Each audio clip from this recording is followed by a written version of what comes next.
evening, everyone. We're going to start getting this, looks like a possibility of a little bit long meeting going early tonight if we can. So if you bear with me for a minute, I'll read my script and we'll get moving. Good evening, all. My name is Robert Tatro. I am the chair of the Auburn Zoning Board, and I'm calling this meeting to order. Today is Thursday, January 15th, 2026, and this is the 6 p.m. edition of the Auburn Zoning Board of Appeals, located at the Auburn Town Hall, 104 Central Street, Select Board Meeting Room, second floor. I just want to remind everybody that if you have electronic devices, if you could turn it down to a vibrate or silent mode, please. Is anyone recording this evening? Okay, hearing none, seeing none. You are welcome to record the meeting, but by law, you are required to disclose it. So if we don't have that problem, we can continue on. Okay, so before I begin this evening, last month we had a request that I start the meetings with the Pledge of Allegiance. So if you would all join me in the Pledge of Allegiance.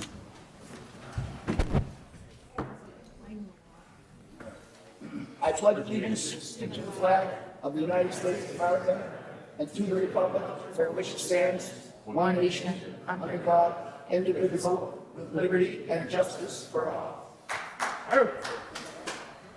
Nicely done, Frank. Okay. So, with that being said, do I have a motion to open the meeting? Mr. Chairman, motion to open the meeting. Do I have a second? Second. All in favor? Aye. Nobody's opposed? We can't go home? Okay. So we have our first hearing this evening, 6 o'clock p.m. applicant McDonald requesting a special permit under section 3.9.1.2 of the Auburn zoning bylaw for a kennel at 25 Inwood Road, map 31, parcel 40. Do I have a motion to open the hearing? Mr. Chairman, motion to open the hearing. Do I have a second? A second. All in favor? Aye. Is the applicant present?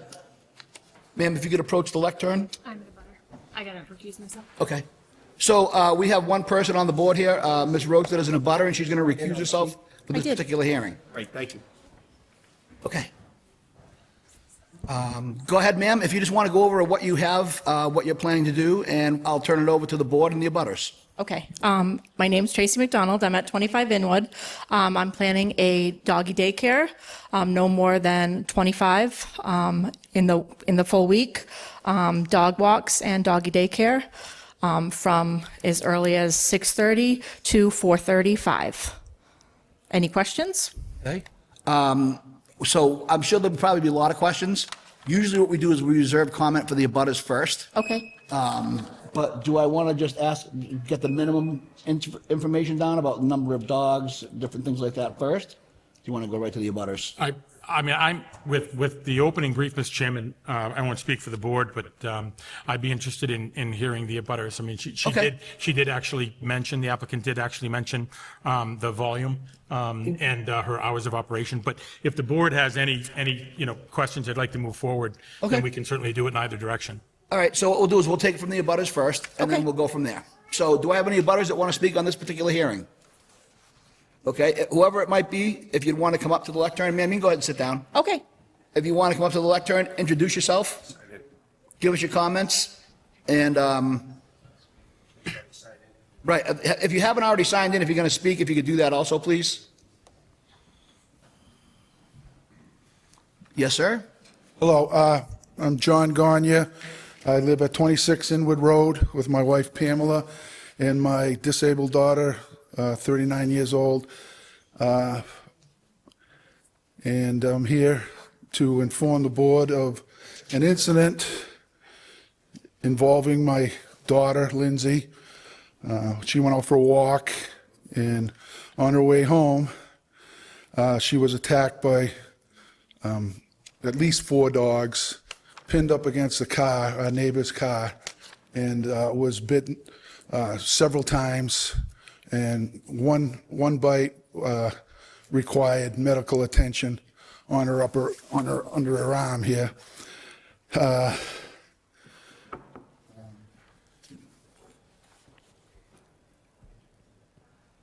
While this happened while the person in charge of the dogs was transferring all the dogs to her car to take them for a walk. None of them were leashed.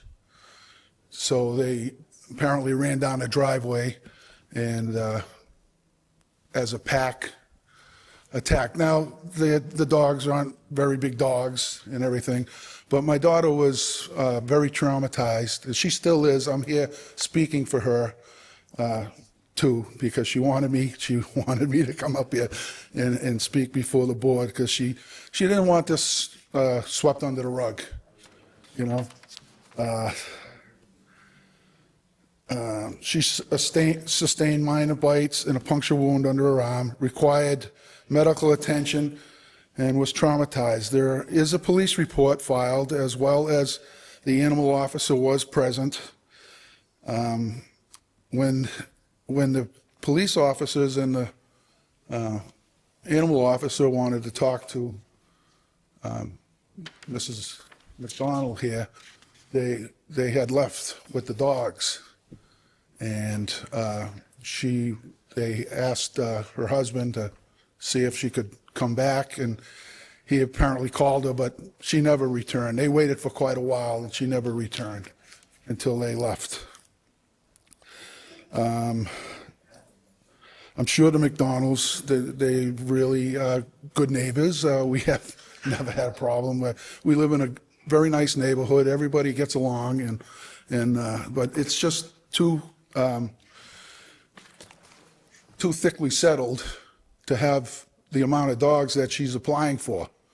Now, if I'm trying to understand what the ratio of dogs to people attending. She's the only attendant, so if she's licensed for up to 22 dogs, is that at one time? For the way I read the application, it is. She's on level 3, she's applying for level 3, which is 10 to 22 dogs. Now, she's saying that she thinks it's for the week, up to 22 dogs for the week, but the way I read it, it's 22 dogs a day. That's crazy in this situation. I would think she's more suited, if at all, for 5 to 10, which is level 2. That means you could have the way I read it, up to 10 dogs in the day. She has her own dogs, which are counted in that amount too, but that still would allow her to have 4 or 5 or 6 other dogs on the premises. We feel that it's detrimental influence because safety concerns, the ratio of dogs, the noise levels, as well as the influence on property values. When we have some, myself included, retirees and living in the area, and we don't know when we're going to end up trying to sell our house and whatever.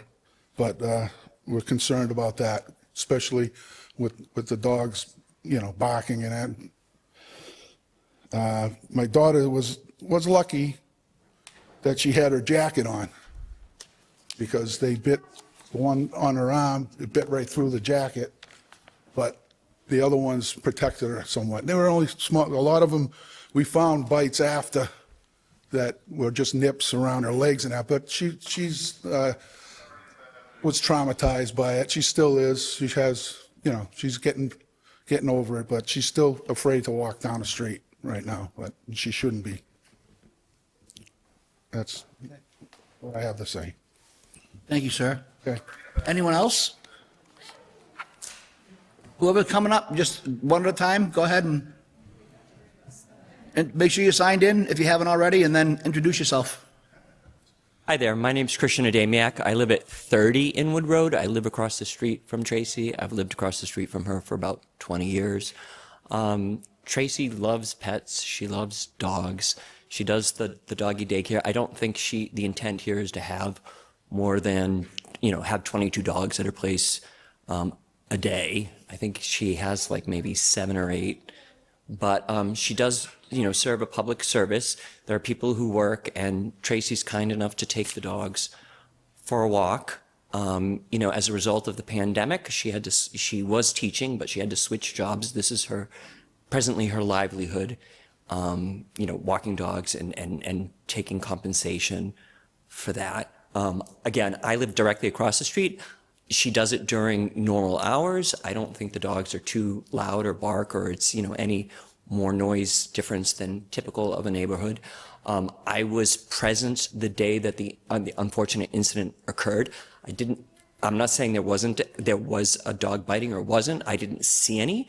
What happened was she was putting the dogs in the car and the back automatically flew open and the dogs ran out, but I didn't see them attack the daughter as a pack. I actually didn't see any attack. And when that happened, I went out and helped her corral the dogs. They didn't bite me. I'm not aware of any incidents where the dogs that she has, and Tracy typically screens the dogs, so she wouldn't take dogs that are volatile or, prone to attacking people. So I just wanted to speak up on behalf of Tracy and say what she's doing is a public service. What happened to the neighbors is unfortunate, but it was a one-off incident. It's unfortunate, and again, she's doing a public service. So thank you. Okay, thank you. Next.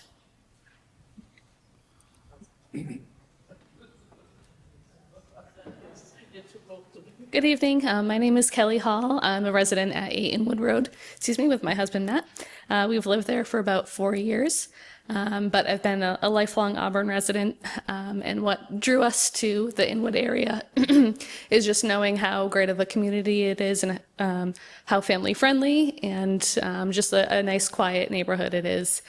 We have concerns about the number of dogs that are going to be licensed. We have concerns about the noise level that will bring to our neighborhood. And we're also concerned about the potential dangers, as Mr. Gagne has outlined.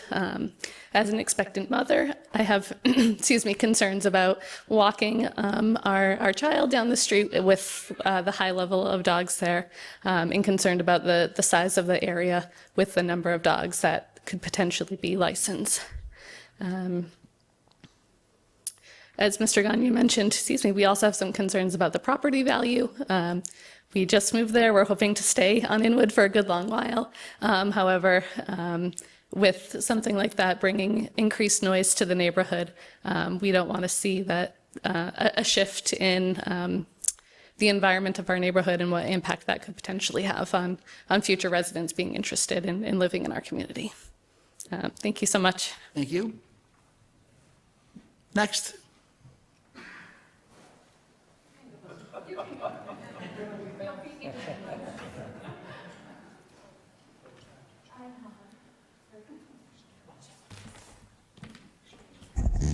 Good evening. My name is Richard Schlaley.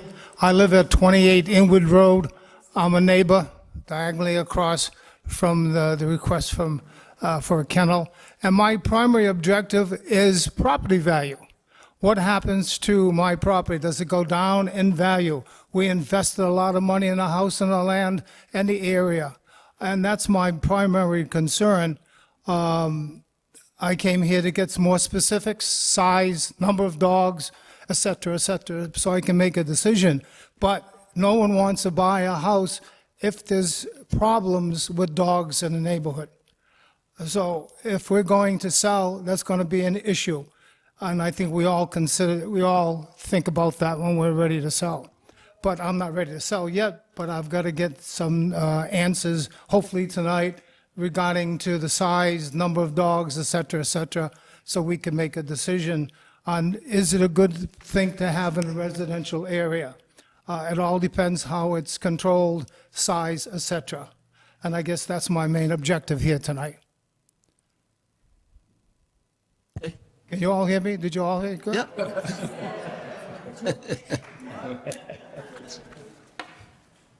Mr. Shillelagh was my art teacher. My name's Jennifer Stanwyck. I'm also an Auburn Life. Can you hear me? Okay. Hi. My name's Jen Stanwyck. I'm also an Auburn lifelong resident. And my dog has been being walked by Tracy for the last 4 years.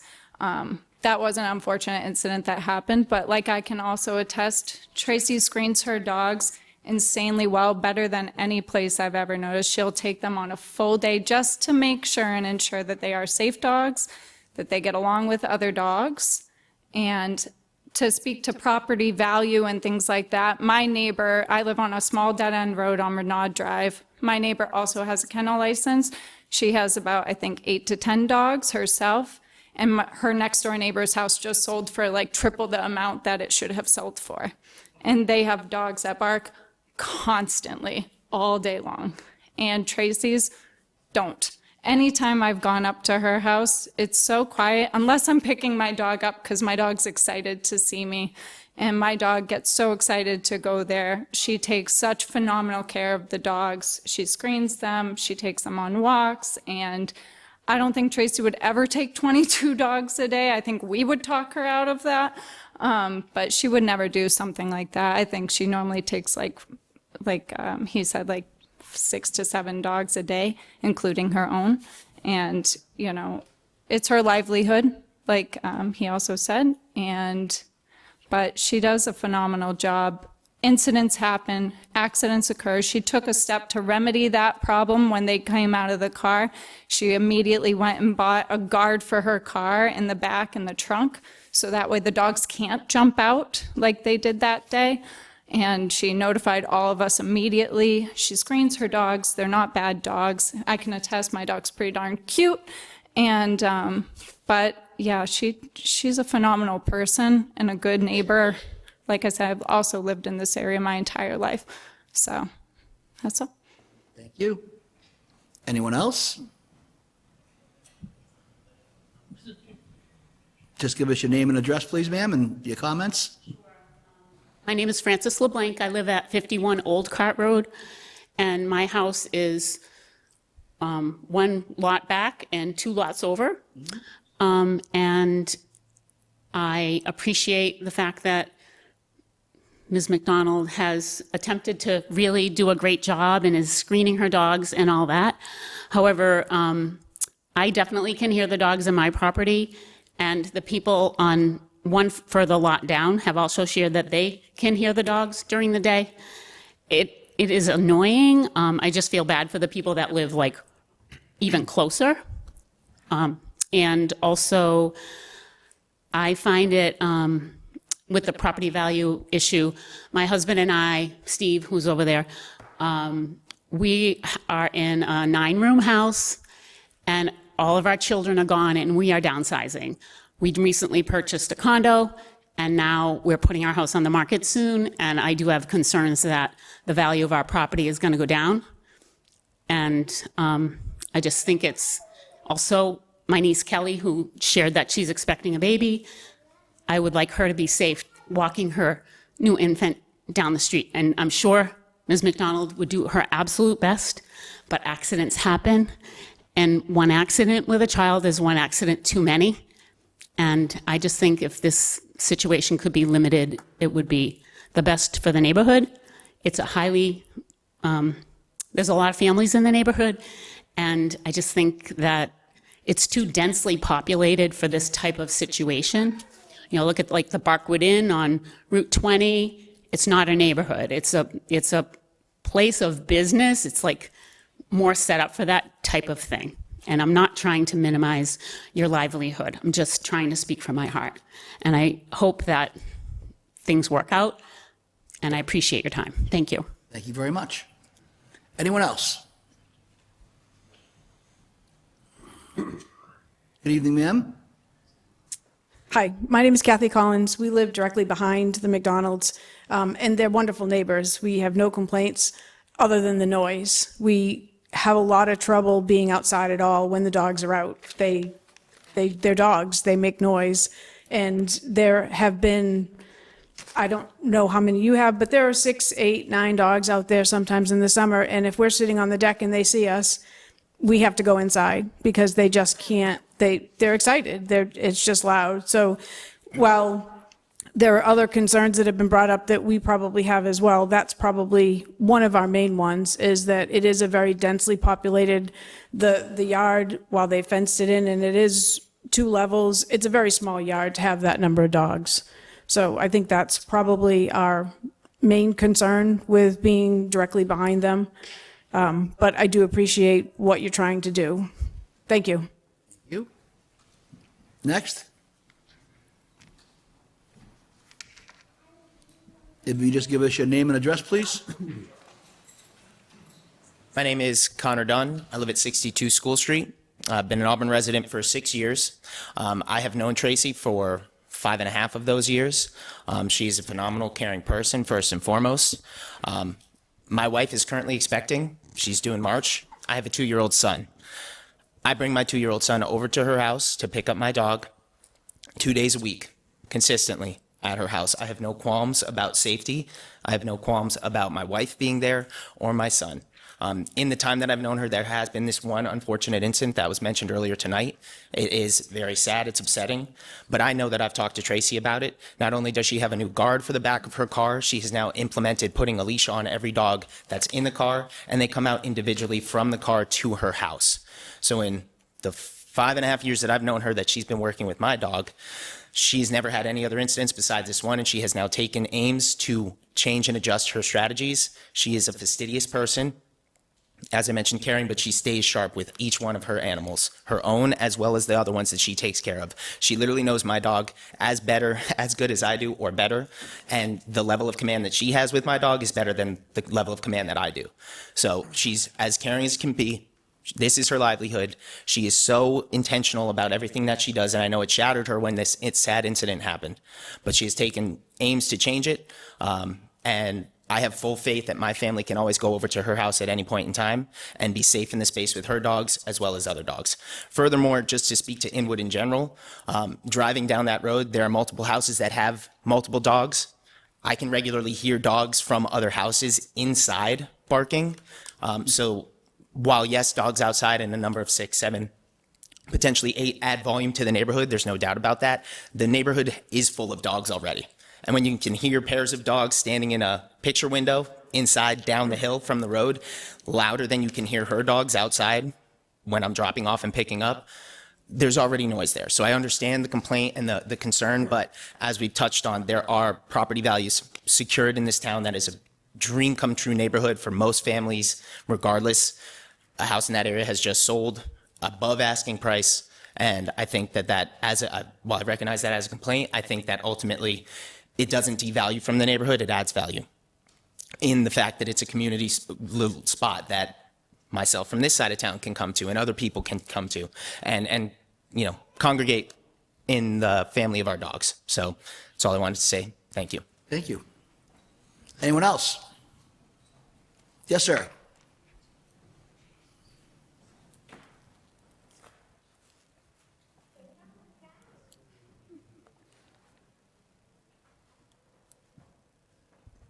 Al Rafferty, Paul Street. I believe one of the rules for dogs, as far as code enforcement is concerned, is if there's a dog noise complaint, code enforcement has to right out there, personally observe it, and if the dog barks longer than 15 minutes, it's a violation.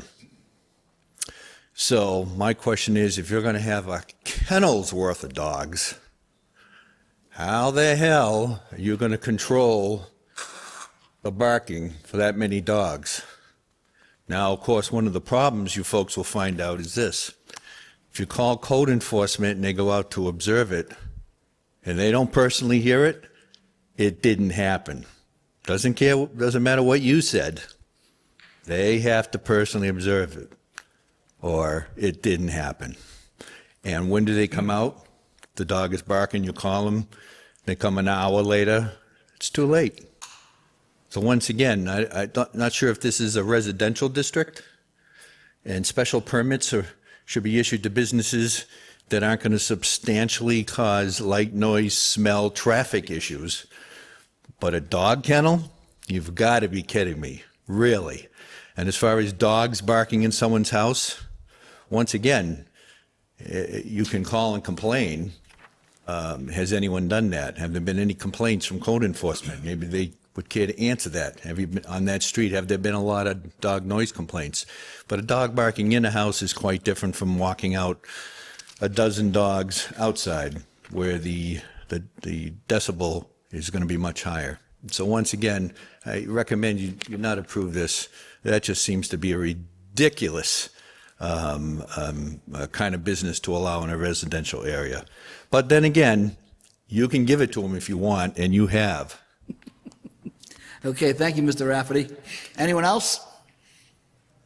So, go ahead, sir. No, I just have some other administrative things to cover of this area. Go ahead. Ken Kavanaugh, I live in 43 Old Cart Road, 2 houses diagonally behind where this is being proposed. Very minor interactions, wonderful person, have never had any issues whatsoever as a neighbor. I moved into a residential neighborhood by design, and I really did not want to move into a neighborhood that starts to have businesses as part of the neighborhood. So there is that concern. The noise is a concern. I have dogs. They've barked. I pull them inside immediately. But I can't imagine pulling in 10, 15 dogs at a time. And I keep hearing that it's never going to hit 22 dogs. It's never going to be this many dogs. Then I just don't know why we'd have to apply for 10 to 22 dogs if that's not what's being sought. If under 10 is all that's needed, then that would be more appropriate for the application. Thank you. Anyone else? Go ahead, ma'am. My name is Savannah Tote. I live at 41 Old Cart Road, so I am one house down from the Kavanaughs. While we don't actually abut directly, we still can hear the dogs down the street. My worry would be the more dogs there are, the more barking there would be, the more agitation between other dogs, as well as it being, these are all dead-end roads, all of these roads. We all moved into these neighborhoods hoping that they would be private and nobody would drive through there unless they lived there is really the intention when you live on a dead-end road. So even people just coming in to drop dogs off, it becomes a safety issue for our children playing in the street and in general, just traffic, walking on sidewalks, everything like that. Okay. Did you sign in, ma'am, by any chance? Thank you so much. Mr. Lodges, sir, to you. Danny Lodges, 39 Prairie Place. I'm just asking, I'm not for or against, but I'm asking a couple questions just for future reference for myself. Has the business been going on all this time? Has it been permits issued for the business? It's been functioning all this time? And what happens, is there a feces disposal? I have a friend who actually owns a daycare, doggy daycare in Wilmington, and I know she pays astronomical amounts for that. And I know that's a residential neighborhood. I know it's not zoned business. So these are things that are coming up in the future. So I'm just asking for my own personal, like I said, I'm not for or against. I'm just wondering those couple things.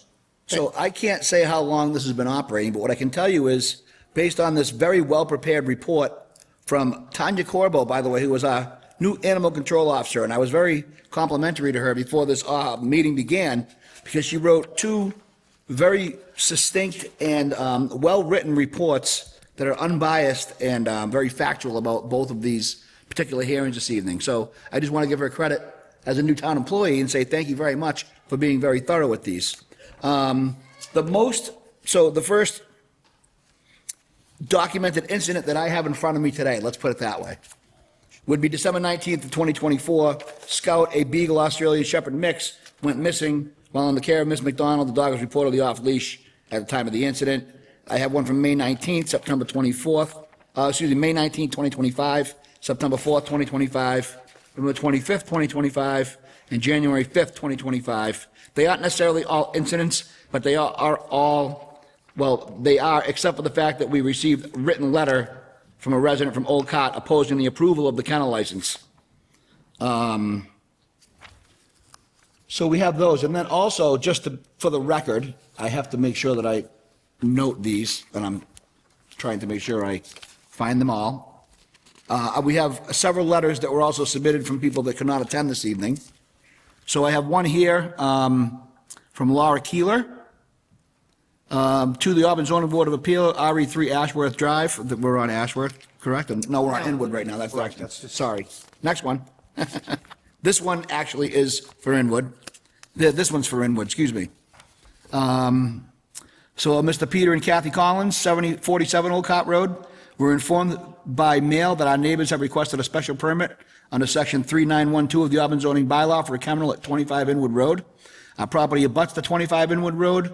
Our property share a back boundary. For a number of years, our neighbors have had a large number of dogs in the property. It appears that some of these dogs are pets. Other dogs are dropped off by owners for a doggy daycare.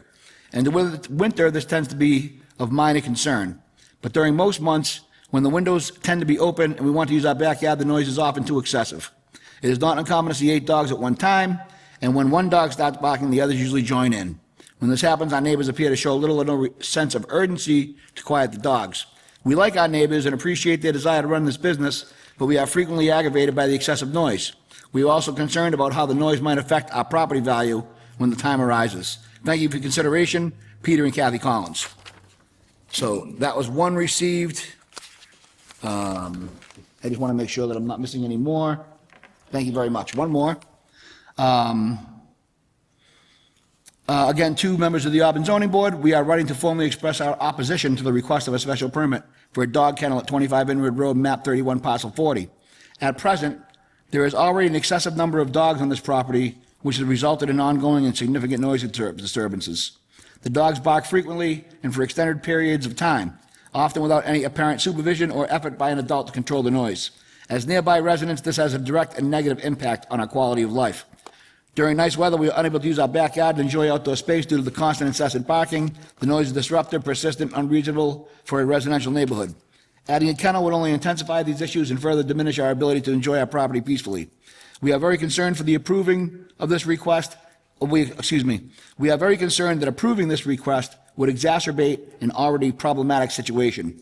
For these reasons, we respectfully request that the planning board, in this case zoning board, deny the request for a dog kennel at this location.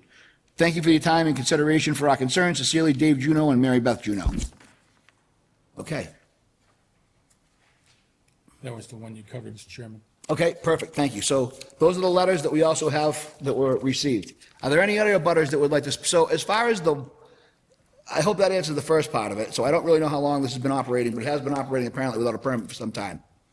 The second part of it, as far as dog waste removal is concerned, that would be up to the individual boards. We could condition that to say, we're going to require you to have a contract that comes in once a week to remove, I don't know how much, an amount of waste, or there might be, I know that they have these particular services that will provide a enclosed container and then pick it up on a particular schedule. Correct. So we could technically, if that was something that, if the board saw it necessary to approve this permit, we could condition something like that. Okay, just like I said, I was just wondering if it's been going on that long without a permit. It's residential, it's not Anybody on the town commercial. side that could comment? Do we know how long it's been going without a permit? I need somebody from the town side to speak. I can't rely on. Good evening, ma'am. Hello, Tanya Corbo, Auburn Animal Control Officer. Unfortunately, I have only been here a little over a year, and from what I know, I had calls coming in around when I started. I can always contact our previous ACO to get an exact date if she knows, but to my knowledge, it's been over a year since I So started. it's been some time. That's fine. It doesn't. I think Correct. it doesn't really matter at that point. And again, a lot of part-time businesses, I'm not going to criticize, although it shouldn't be that way. A lot of part-time businesses, the people want to see if it's going to work. Sure. And they get a couple of dogs, or they might get, I don't know, if I'm building birdhouses, I might see if I can build birdhouses before I actually go get a permit to build birdhouses, right? I don't know. Sure. So, I can understand there might be an attempt at trying to see if a business would work before they do that. So Correct. we do know that it's been operating for some time without a permit, so that's fine. Yep. Okay, we'll And just- if you would like, I could do some research on an exact date for you. Unfortunately, I just don't I mean, have that. If the hearing is continued, that might be necessary, but I don't, if it's not, I don't think so. Okay. Thank you. Very much for your Sure. time. Thank And great reports. Thanks. Okay, so are there any other abutters before I turn it over to the board? Okay. Anything from the town side additionally? Oh, go ahead, ma'am. Thank you.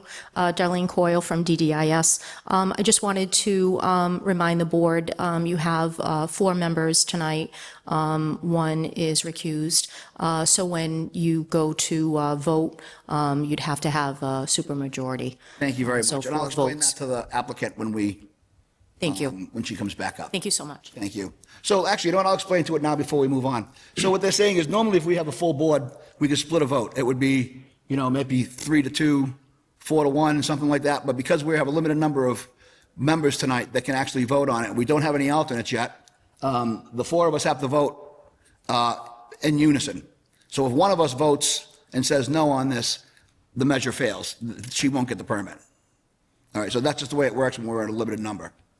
But we also have to give her the opportunity to continue, should she choose, and come to a meeting when we have a full members. But unfortunately, right now, with a butter and no additional, we're still waiting for our alternates. It's kind of a difficult situation for us to be in. So, okay, with all that being said, good evening, sir. Good evening, Mr. Chairman. And I'm just going to go ahead and turn it over to you. Normally, I think I want to start switching it up a little bit, if you don't mind, but I think with this particular hearing, I think we might just keep things in order. I appreciate the courtesy, Mr. Chairman, and I am absolutely in favor of not, as I've done historically, not poaching each and every question from my colleagues. Just thorough. Thank you, Mr. Chairman, and thank you, Ms. Bush. If the applicant could come back up to the lectern, please. Thank you, Mr. Chairman. Good evening. Evening. So I did want to follow up on a couple of quick points. You heard the banter with regard to operation without a license. And there was some discussion on whether or not we knew from a town perspective on how long that took place. Why don't we just ask you, how long have you been operating this business without a license? I started very small when COVID started with walking a friend's dog, and then that friend would tell another friend, and it was just dog walking, and it slowly progressed to dog staying after a walk, and it's been slow since about the start of COVID. I was a WPI professor, a Worcester State professor, worked for the Worcester State schools, and I was adjunct. So once COVID hit, they started going to layoff. So I know a lot of dog people. I'm in a huge dog community. Dog people kind of stick together. So I had 4 dogs of my own. I've lost one since then. So I have 3 dogs of my own, and my dogs have friends. So through those friends, I said, I'll watch this one, or I'll take this one for a walk. And I don't take any randoms.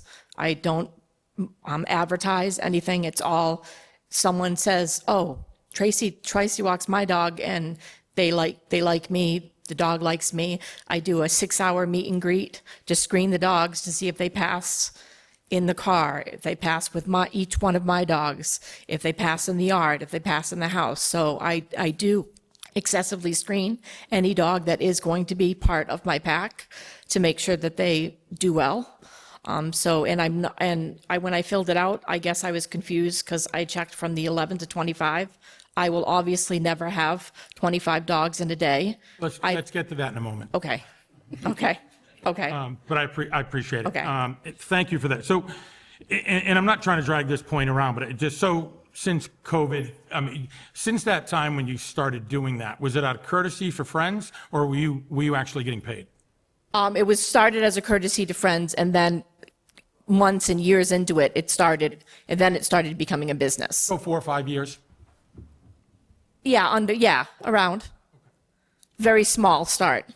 So let's get to the number of dogs, because I appreciate you segueing very eloquently into that. So why are you applying we've heard from the testimony of the thoughtful folks that you obviously have strong character, in my view. So we've heard that you have no intention, and through yourself in your own testimony, that you have no intention of going up to 22 dogs. So why apply for a permit up to 22 dogs? Well, Tanya came to the house and let me know that this was the process. I wasn't even aware of the process. She gave me the paperwork. I came down to meet with her and met with everybody that I needed to. I signed all the paperwork and met with her. She came to do the permit, and I said I was willing to do whatever I needed to do. Okay. So part of the process, though, was for you to complete this form. And what I call attention to is where we have, and this was interesting to me, I mean, we have permits, may I, Mr. Chairman? Excuse me. Buddy. I apologize. I still think I'm young. I mean, we have licenses up to 26 and over for dog numbers. But you signed this form, and it was clearly checked off at 11 to 25. So And what was your intent I thought the doing? 11 to 25 was for the week, how many dogs I would care for the whole week. Okay. And, So you thought and that was- I writ in there that I would not have that many dogs in one day. It would be the dogs under my care for the whole week. So every dog has a different day that they come. They don't all come at the same day. All right, I do see your note. Okay, Yeah. so understood. So you thought that was cumulative? Yes, over my over whole, the time the care for all the dogs I care for, not 22 in one day. As you've been operating to date, how many dogs have you had at one single time in that property? I have had 9, 10. One time. Yes, but I tried to get 7, 8 because I have 3 of my own. Okay. So I count the 3 of my own in that, but comfortably I would like 7 or 8. Okay, but you've had up to nine dogs on that property? I have. At one time? Yes. Okay, all right, thank you. I'm going to reserve, Mr. Chairman, and give the other board members a chance to jump in. Okay. Mr. Thank you, ma'am. Yeah. Hi. Hi. My big concern here is obviously the noise. I'm sure you run a wonderful business, but the noise is just a huge concern in a tight neighborhood, densely populated. Excuse me, can you talk into the mic? Yeah. Yeah, the densely populated neighborhood, obviously, and having that amount of dogs, I can't feel for the people. Dogs can be totally annoying. I know that once one starts barking, you're going to get them all, and that 8 dogs is a lot to be barking at one time, especially in someone's backyard. So I have a reserve with that. I'm good. Thank you. Thank you. Ma'am? How are you this evening? Good, how are you? Thank you. Hi. I have a question. How big is the yard? Well, my whole property is about .73. I have a yard to the side that goes out of the sunroom. That's a separate fenced yard, and then a yard out the back door that is from the driveway, that tarred area, and then it goes to the tiered backyard. So I have 2 separate yards. The whole yard property is .73. And I guess the waste, what do you do with the waste now? Well, I walk all the dogs, so if they do poop in the yard, I do pick them up, pick up the poop and dispose of it in my bins, in poop bags, but I walk them for morning, afternoon, and evening walks, and the majority of them poop on the walk. So I walk them, we hike, we walk at different parks, and I pick up their poop and dispose of their poop. Okay. And But we don't normally walk in the neighborhood. Sometimes in the summer, I walk my own dogs, but I don't normally walk in the neighborhood with the dogs. Okay. And I do have a couple questions because it looks like there were a couple complaints about the dogs not being leashed. Do you keep them on leashes when you're? They are leashed from the back gate to the car, and that incident that was brought up was they were in the back, and I went to go give them water, and the emergency door on the RAV, if something interferes with shutting it, it stays open, and it stayed open enough where they jumped out of the car. I have fixed that with a guard where they can't get over. So when it opens up, a guard comes down, and I have carabinas that their leash actually gets in the carabinas, so they're actually seat belted in the car. As soon as they go from the leashed back fenced car from the yard, they go to the car and they get in their carabiner that's clipped to the car. So even if the car door did open and they got over the guard, they're leashed in the car. Okay. So they can't get out. Okay. And when? I did that instantly after that happened. Instantly, I ordered the Amazon guard, went to the dealer with my car, and instantly did it. Okay. But my daughter was bitten several times. Ma'am, if you're going to speak, you have to go up to the microphone. It's okay. We just have to get you into the record. Go ahead, ma'am. Okay. I said what I was going to say. We haven't closed the hearing yet. Do you want to speak? Yes. Okay. If you want to have a seat, well, you can come up. Give us your name and address. Go ahead. If you could sign in for us, give us your name and address, and right over there.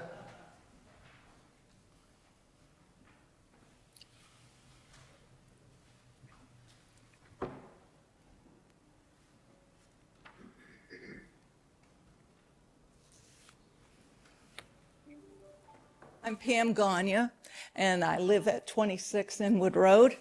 And my daughter is the one that we were talking about that got bitten several times. She had been out for a walk, and she was on the road that we live on, and she was coming back. And when she came back, the dogs came down and started to bite her, and she got knocked over to the side of the house where our side of the street, and it was chewing her up, and she was screaming. And my husband came out and I came out and we got her, but she wasn't in their property at all. She was on the street walking when they came out and attacked her. She still has scars and bite marks, and it was awful. She got bit under the arms, her legs, everything was bitten because of all the dogs that came after her. And that's what I just wanted to tell you, because she wanted to come and show you, but there's too many scars and too many marks. We had to take her to the hospital several times because they kept bleeding. So I just wanted to tell you that, but it's... I'm sorry your daughter and yourself had to share that experience, and thank you for sharing it with us, though. Thank you. So I'm sure that must have been traumatic. Okay, anybody else like to speak? Go ahead, sir. One last call. Yeah, go ahead. The question about how big the property is very important, but the second important question is how big is the property behind, how far away is the house of the next abutter to where these fences end? And my estimate is probably not much more than the distance between these walls, maybe another 10 feet. So I think that's a secondary important question to that. Okay, thank you for adding that. Yes, sir. Bruce 522 Rochdale Street. Just one thing, ma'am. Is this your full-time job? Just so I don't know. Okay, thank you. Okay, and just for the record, she acknowledged and said, yes, it would be your full-time job. Okay, anyone else? I'm going to close the public hearing, and we're going to discuss it with the board. Last call. Hearing none, seeing none. Do I have a motion to close the public portion of the hearing? Mr. Chairman, motion to close the public portion of the hearing. Do I have a second? I'll second. All in favor? Aye. Okay. Any comments, questions, concerns? I'd like to go last, Mr. Chairman, if you may. Okay, you know. My concern is the noise. I mean, Yeah. feeding time. Dogs get going. That's a lot of dogs in that tight neighborhood. You know, it's. I'm sure she runs a beautiful business. I just feel that it's too tight, too densely populated for 8 dogs to be housed all day, and for people to have to listen to it. I don't agree with that at all. Okay. My opinion. Ms. Bush? I agree. I mean, I feel like there's been a lot of abutters here that came out and said that the dog noise bothers them. It's a neighborhood. I mean, it's not a business zone. I understand that it's a home business, but it's not, we're not in a business zone. And my dog goes to a dog daycare, but not in a residential neighborhood. And it is bothering the neighbors. And I think that we really do need to consider that. I think there's also, I mean, obviously there's a consideration, this is her job, this is her livelihood, so it's a tough wait, but it is bothering a lot of neighbors, so. Yeah, I mean, I love dogs. I have a dog, or I should say my dog has a human. I'm not really sure how that works, but I have a great time. And my neighbor's dog, who is his name is Buddy because he is my buddy, but he comes over and he's a 125-pound English golden retriever, and he's beautiful. But when I get my 2 dogs together, they could knock me on my butt, and I'm not a small guy. You know, when they start and they're wanting to get the business, you get 10 dogs together, they require a lot of strength. Yeah. You know, a lot of, and that's all I'm saying. You know, and I do believe that these businesses have value.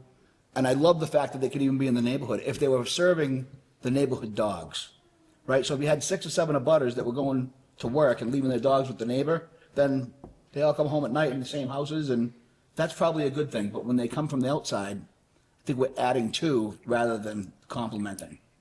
And that's just my opinion, again, for what it's worth. I you know me, I'm a fan of the home-based businesses. I think that they're an important part of the community, and especially the difficulties in earning income these days and the limited ability, we try to do everything we can, right? I think, as my colleagues have mentioned here, I think the abutters have spoken. Yeah, it's not fair to the neighbors. Yeah. So, okay, I think we can wrap this up then. Do you want to keep going? I'm sorry, go ahead, Mr. Maron. I wasn't sure. I forgot that we skipped the order tonight. Not a problem at all, Mr. Chairman, and your opinion always matters. Thank you, Mr. Chairman. I'll try to be brief. That's okay. But it is a topic that I want the board members to just consider a couple of points before you make your final decision. So if I may, what's significant here, and I'll be balanced, is that we have an applicant that is certainly cherished in the community, right? So this is a livelihood topic, which should be considered. And the fact that she's coming forward and, I'll say it respectfully, legitimizing a business that she started slowly and it grew, and the fact that she's doing the right thing to legitimize a business, I think, should be considered. In contrast to all of that, I would say that it's hard for me to articulate, because I have personal experience with this in one of my homes, how insidious it is to be next to, in a residential area, barking dogs. It truly degrades the quality of life. And I have personal experience with that. In addition to that, the number of dogs, and I am not an anti-dog person, I don't have them, because I'm far too retentive to have animals in my house.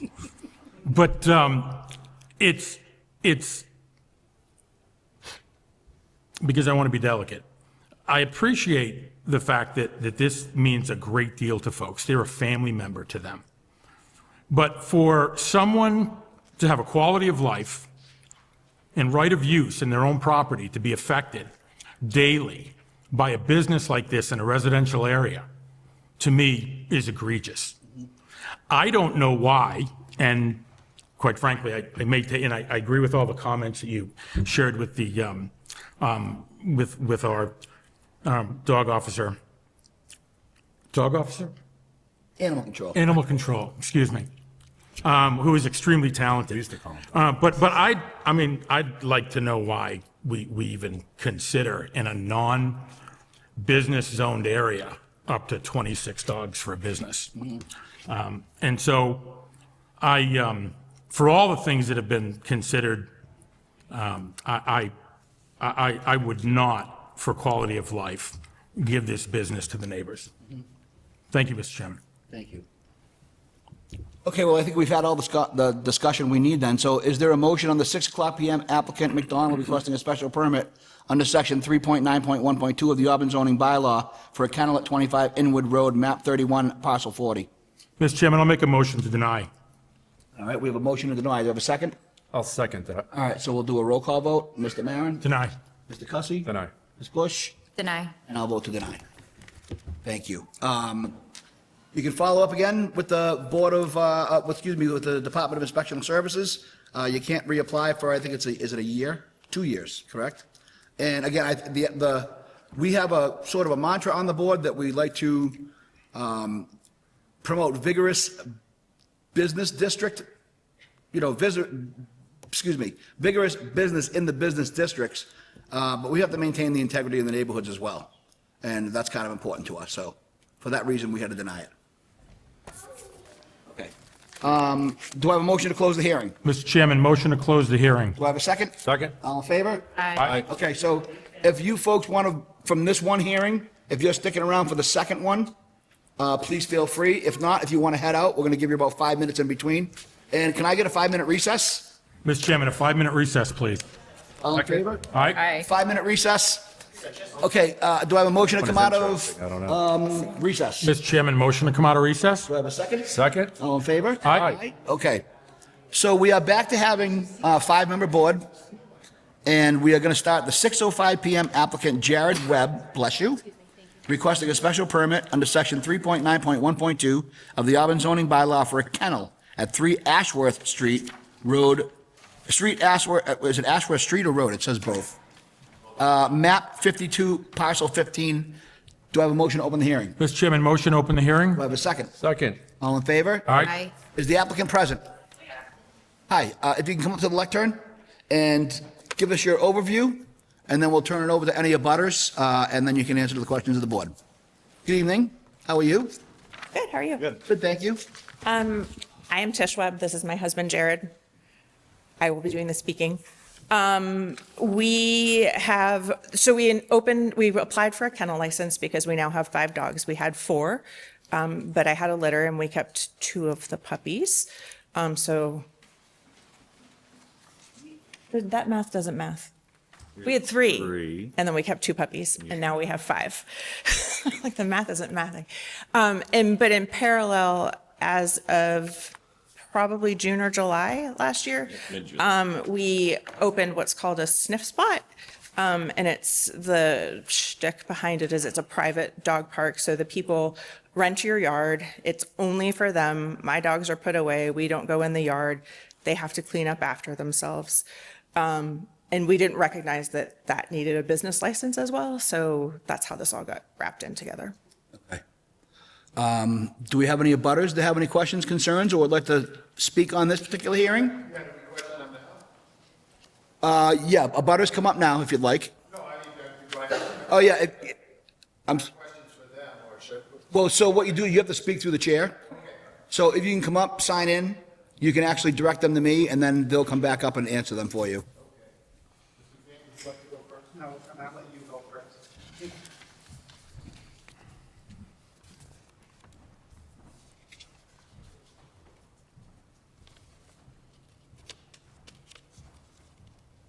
Good evening, Board. Thank you for having me. My name is Bryce Keeler. I live at 526 Rochdale Street, and the Webb's backyard is like an extension of my front yard. So my yard looks kind of like down into their yard, and they have a stockade fence on the, I guess it'd be the south side and the north side, so it's kind of like a wall. So it's kind of like the Great Woods effect, so when their dogs bark, I can hear it at my house. I didn't think that you guys would believe me. You know, we're kind of far apart, but I mean, when I go to bed, because I'm a professional driver, I have to be in bed like 6:30, 7 o'clock, because I have to get up at 2:45 to be, you know, at my job for 5 o'clock. And usually, like clockwork, the dogs would be outside barking for 15 minutes, and I'm like, it took me a while to figure out whose dogs they were, you know, because I'm not, you know, I'm in bed, I'm not going to jump out and look. And then I figured out it was the Webb's dogs. You know, I didn't know if it was the sniff spot or what. But I figured it out, you know, like, you can hear the dogs and they're out there barking. I'm like, if it's somebody letting their dogs out, you know, let them back in. You know, if they're going out to go to the bathroom, let them back in, you know, because it's a lot of barking. And so I finally figured out that it was them. And I didn't think you guys would believe me, but I asked you, I have a video of it last night, you know, because I'm like thinking, how am I going to convince these people that I can convince them? And I'm like laying in bed, and all of a sudden I hear the dogs barking, and I'm like, you got to be, you know, kidding me. So I ran downstairs, because I leave my phone downstairs, ran back upstairs, you know, opened the window. I mean, the window was open, you know, because it's just a chippy iPhone. But you can hear the dogs barking. I mean, if you want to watch, it's a 3-minute video. But in the middle of the, you know, they really ramp up their dogs. You know what I mean? And they were outside for a good 10 minutes. And it's like, you know, nobody, who wants to hear that when they're trying to sleep? And my wife said she can hear it, you know, like later in the night. But dogs have to go to the bathroom. Who wants to clean up, you know, in their house? You know, so I agree with that. And as far as the sniff spot goes, you know, they have a very nice thing here on, you know, the website, Bark Spot, and it says, you know, like one of the things about it was they started in July. You know, on the website it says that, and I was like, with the chair asking, you know, like, did they think, you know, to call the town, you know, or to call the neighbors, you know what I mean? I'm doing this. Do you think, you know, like, do you mind? You know what I mean? Or because in the Bark Spot terms of service, It says, if you are a host, you represent and warrant that your listings and host services are in compliance with all applicable laws, rules, regulations, and contracts. So it's right there, when they sign up for it. That's one of the things you have to check off before you do it. Wouldn't you figure, when you see that, you go, hello, Town of Auburn, But, and the other thing that I wanted to say about the bark spot is that it's, I looked through the website. They said, it's, because they're the hosts, and it says, they're the hosts, is the host present? And it says, I generally do not meet my guests. So they just come up, go in the backyard, and then, whenever they're done, they leave. And the other thing that I found of note was, it says, unless otherwise stated, restrooms are not available on site. So if you're going there with your dog for an hour, on a hot sunny afternoon, you know what I mean? You have a little, probably bring water with you, where do you go? My front yard looks into their backyard, you know what I mean? Not to say that I'd be looking for it, but that's something that, if you catch out of the corner of your eye, you would not like to see. So, but the other thing is, would the chair like to see the video that I took or I hear it? don't think it's necessary. We'll take your word for it that you have some noise issues. Yeah, oh yeah, it's, and if they add, the bark spot to it, because dogs get excited. I had a dog. I love my dog. The first one that I had, Mr. Fant used to steal it. I'd go over to his house, scratch on the door and let it in. I couldn't find my dog, and I call him, you got my dog in? Yeah, I'll let her out when I come home. But then my second dog just died in October. She had a stroke. And, you can't get another dog right away. But one dog is fine, but yeah, those are my concerns. And, it's just the noise, the noise and, like the other people are saying, the property values, if they get the people that are buying the house get technical and do a search, there's a kennel, within, next door, abuts you, you know what I mean? There might be you never know how the housing market's going to go. If that's might be one of the things that they'll try to chisel you down, 20 grand for, but just, and that's the other thing I was looking at was property values. Thank you. So, just to make sure that we all understand, do we know what this bark spot is? Do you all know what it is? Yeah, there's a. It's like an Airbnb for dogs. Yeah. And what they do is you put your yard up on like an app, and it's somebody that might live in an apartment or maybe, I don't know, has, limited access to play areas with their dog will come over and sign up on the app. They'll go and use your yard for half an hour, and they'll pay a certain amount of fee, and then they're gone. So this is more of an individual use type of thing. Okay, just want to make sure that everybody understood what this was. Yes, sir. Bruce Fant, 522 Rochdale Street. I live I'm on the side of Bryce. I'm halfway up on a hill. I overlook them. I overlook the Sportsman's Club. My wife works at home up in our loft. I have a loft, and she would call me. I'm in at work and say, keep hearing these dogs. And I would say, it's a sportsman's club, running birds, or they're running dogs. Don't worry, it's going to last. And it kept going on. Then when Mr. Keeler mentioned it, in the summertime, we have our windows open. If I don't use the central air, we hear the dogs barking. I love dogs, just like the chairman here. I have no issue, but the bark spot, or whatever it's called, I have 5 acres of land, and my son has been hounding me to do that when I retire. And I said, I don't want to have any part of that. So, but I'm also a meeting member, precinct 5, and I know we voted in. If you have more than four dogs or 5 dogs, you had to get this permit. So when I first got my notice to show, I thought it was just that. So no big deal. They got 5 dogs, great. That's okay. But the bark spot, or whatever it's called, you go. I'm kind of leery with that. If you could set a time period, maybe Monday through Friday, 7 till 5 or 6, because Mr. Keeler is in bed at 7 o'clock. I don't even mow my lawn because I know he's in bed, he's sleeping, you know, so we're kind of like we're 200 feet apart, or 150 feet apart. But if it's only for the kennel, to keep five dogs, because in the future, you're going to have everybody standing here asking for this if they have over the 5 dogs. So good luck. So, but I don't have a problem if it's for them personally to keep their 5 dogs, and if they keep them from barking at night. But personally, I don't want strangers in the neighborhood bringing strangers in if they're not like background checks, because who knows is showing up in our area. So I would, on my behalf, if you could put it a time frame where it doesn't go past, say, 6 o'clock at night, limit it. And then Saturdays, nothing. We're out in our yard, and we don't want to hear the dogs barking. Again, I had dogs all my life. I lost one, and I just told them. I used to bring it to the ice cream stand, and I would hold a cone. At this age, I can't go through the dog thing again, because it's very stressful.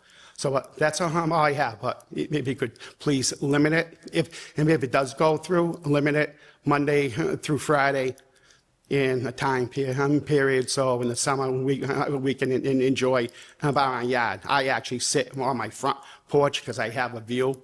I don't sit in the backyard much. And again, we overlook that land there. So, okay, that's all I have. Thank you. Thank you, Mr. Fant. Thank you. Sure, come on up. Is there anyone else that wants to speak on this particular matter? I'm just asking. No? Okay. Again, for the record, I'm Bryce Keeler, 526 Rochdale Street. And one of the terms of service of the Bark Spot is dogs that have been declared dangerous by a court or animal control officer are not allowed to use the Bark Spot. But, I mean, there's no clearinghouse for dogs, you know what I mean? It's not like, like they got a dog offender list anywhere that they could check, so it's... I don't know how, that's one of my reasons that I oppose it, besides the kennel license, I oppose both the Bark Spot and the kennel license. Thank you. Okay, thank you. Last call. Okay, hearing none, seeing none. Do you want to go ahead and turn it over to, who do you want to go first, Ms. Roach? Put me on the spot, huh? Well, we were going to try to break it up a little bit. Yeah, I'm in. Okay. Does the applicant want to come back up to the lectern, please?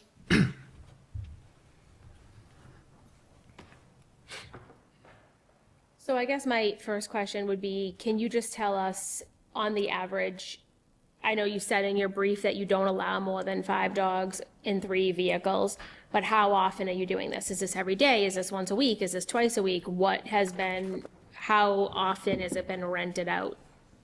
So we don't have it open all of the time. I believe in the summer, we opened it at 9 and then stop at like 12, and then it doesn't go past 4. Because I have my own dogs and I want to use my yard as well. And is that every day? Yes, but it's not.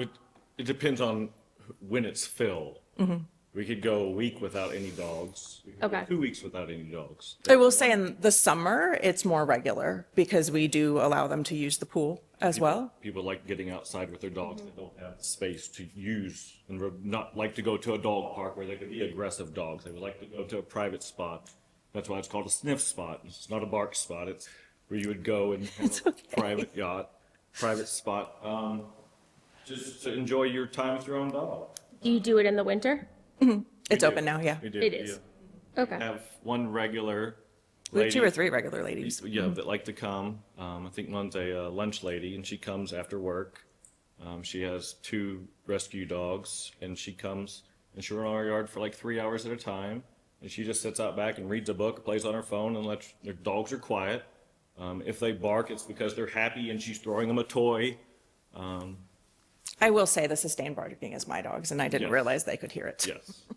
Okay. And then I guess back to your own dogs for a second. You said you had puppies. Do you breed dogs? Do you typically? I am not a regular dog breeder. I had a litter of puppies that I did for a purpose. If I breed again, it will be another few years. It's not something I do on the regular. Okay. We got into the confirmation breed show. Yeah, show about dogs. 5 years ago. Yeah. Okay. So we travel a lot, we go to dog shows a lot in the Springfield, down the East Coast, all over the US. And we just wanted a better, I guess a better bred dog. Yep. So I did a lot of research. And kept 2 of that litter. Yeah, Of the litter, that of the wasn't dogs that supposed you to had. We were supposed to keep Yeah. one, but the boy was so cute and couldn't say. It happens. Okay, I think I'm good for now. Okay. Ms. Bush? I just want to clarify, we are determining whether or not we're going to allow a home occupation. We're not determining whether or not she's getting a kennel license. Is that accurate? Thought it was both. Or is it both? Let me look at that application again to make sure. Fill out the kennel.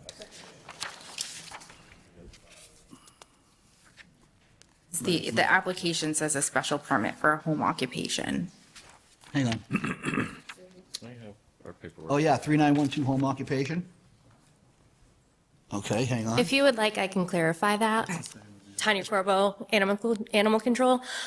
So any kennel, whether it's commercial, private, anything above 4 dogs has to have a whole kennel license. So that would have to be approved. And then the business would be, it's separate. That, how we came to meet is they were new to town. They did not know that we had a limit on dogs. They went to license their dogs as 5 dog tags. And that's how we met through the town clerk, was they were trying to license the 5 dogs. So yes, that would have to be approved as well. Okay. Okay. But that's not what this application before us indicates. I understand what you're saying. Sure. So just, and not trying to be tedious on purpose. Sure. But what's before us specifically is a home occupation. Okay. And it does not, because that would require 2 votes. I understand, Mr. Chairman, if I may. It would require 2 votes in a separate matter for kennel and then home occupation. And I could Okay. certainly be wrong. So I understand the intent. And Sure. I appreciate the clarification. Sure. But I want to make sure that fair to the applicants, Correct. that what we have before us is to assess and approve or deny a home occupation. We do not have a kennel license application in front of us. So we thought that's what we paid for. Is There, the kennel license. there should have been. And it may, and respectfully, ma'am, it may have been. I mean, I see the. Yeah. I mean, there's a check here and it looks like it's more than just, so it looks like it's combined. But just for our, I mean, we walk within certain guardrails. And so for our voting purposes, I want to make sure that we step through this and not short you in any way on what you're asking for. You're asking for 2 different things. I don't know that we're going to have the latitude to vote on both things this evening based on the way this was presented. I think that we're going to only vote on one and not the kennel. And I want the applicant, Mr. Chairman, if I may, and if this is being far too tedious and we don't have to go through this rigor, I'm fine with it. But what I see before me is ruling on a home occupation, but I don't have the ability tonight, based on the way this is presented, to vote on a kennel license. I'm pretty sure that the public notice is bylaw for a kennel at 3 Ashford Drive. Right, understood, but the vice chair is actually, we're discussing more something that's on the town side, not necessarily the application. So what you've done, there's no issue on what your side is. In order for us to be able to vote on what's in front of us tonight, it has to be advertised. So in other words, anyone in the audience here has to know what we're voting on tonight, and the people at home. And if it doesn't specifically say that, we can't take that vote on it. So I think you are correct. I think. Yeah, I mean, Mr. Chairman, I say this with an abundance of caution to support the applicant in the fashion that, and I do not enjoy becoming litigious. And I know that there are a lot of folks that are qualified to do that, far better than me in this room.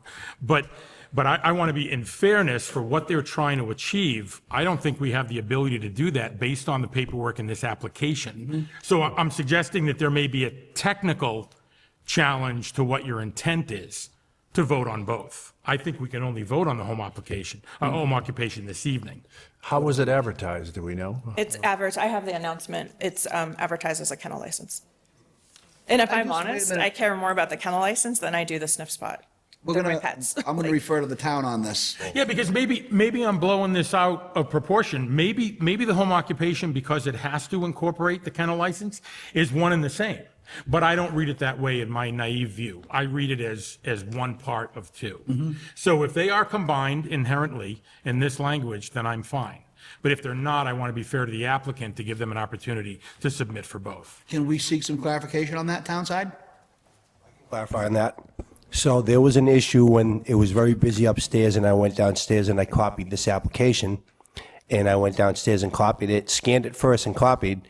And I think maybe inadvertently, for some reason, your kennel page is not in there, but I did obtain it, and I made several copies of it. I don't know why it's in there, so that would be a technical thing on my part. But they did submit one. So the guilty And the reason party- why I know is because I was told the next time I went down there that it was caught in the system, and I had no idea and no one, because it was like I copied, brought everything upstairs, it was busy, and it's because they were printing out a volume of books on the printer upstairs. So Okay. that is an error on my fault, but this is a kennel license. That's what it was advertised for, to be clear. Thank you. And I'm fine to write that on this page and proceed that way, because I don't think that I would need any more information. I understand the intent of their kennel license. Sure. I just want to make sure that we're not shortchanging what their aim is here and just ruling on one and And through the chair, if you could ask Mr. Jared Webb, do you recall that when I gave it back and you said? I do, yes, sir. Yes. He actually put the stamp on it right here He has for it me. right there. He has it. It says received So it's December inadvertently not in 23rd, your packet. 2025, Town of Auburn, DDIS. And he even signed it and he initialed it because paper was misplaced. And I gave it to him, and he remembered that he found it. He scanned it because he was on his computer. And he goes, "Oh, I found it on my computer right here. Let me sign and stamp that for you." And I said, "Yes, sir. Thank you." Outside? Ma'am? Thank you. So just for some history, the ZBA has approved kennel licenses, home occupation for the kennel license. So that has been done in the past. It's been a couple of years. I don't know the addresses off the top of my head, but certainly if the board requires more information, we can certainly bring that to a future meeting. I heard my colleagues say that if you didn't get a particular application that's in the packets, obviously we apologize. We can give that information and give the board all the historical data that you may need in order for us to do that. So I think, again, if I can just expand on what you're talking about, you're more concerned with realistically, just the special permit, these two lines right here, right? That's exactly right, Mr. Chairman. 3912, 3912. And if there's no way of knowing until the gentleman pointed it out to me. And I'll be further candid. If this for some reason gets approved as a home occupation, I think it's intuitive to all of us that this home occupation includes the need for a kennel license. But I want to make sure that they're combined for the If applicant. the town is comfortable with, so what I'm seeing here, and Ms. Roach, again, an attorney, knows what we're talking about. There is a application for kennel license that is here and presented in the package. That's what I was. And it's with the town clerk as well And through the chair. received December 23rd. For the record, December 23rd. Right. I'll pass that along And to it was Mr. Marin. advertised.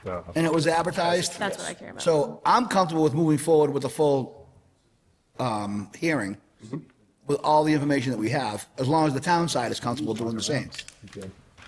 So as long as you're happy, I'm happy. You want me to hold it over here? Yes, that was our biggest concern, was these pets are part of the home. They're their pets, and it was unfortunately a misunderstanding of 4 or 5. So as long as you have the paperwork you need, yes. If there's anything else, We're licensing their personal dogs. yes.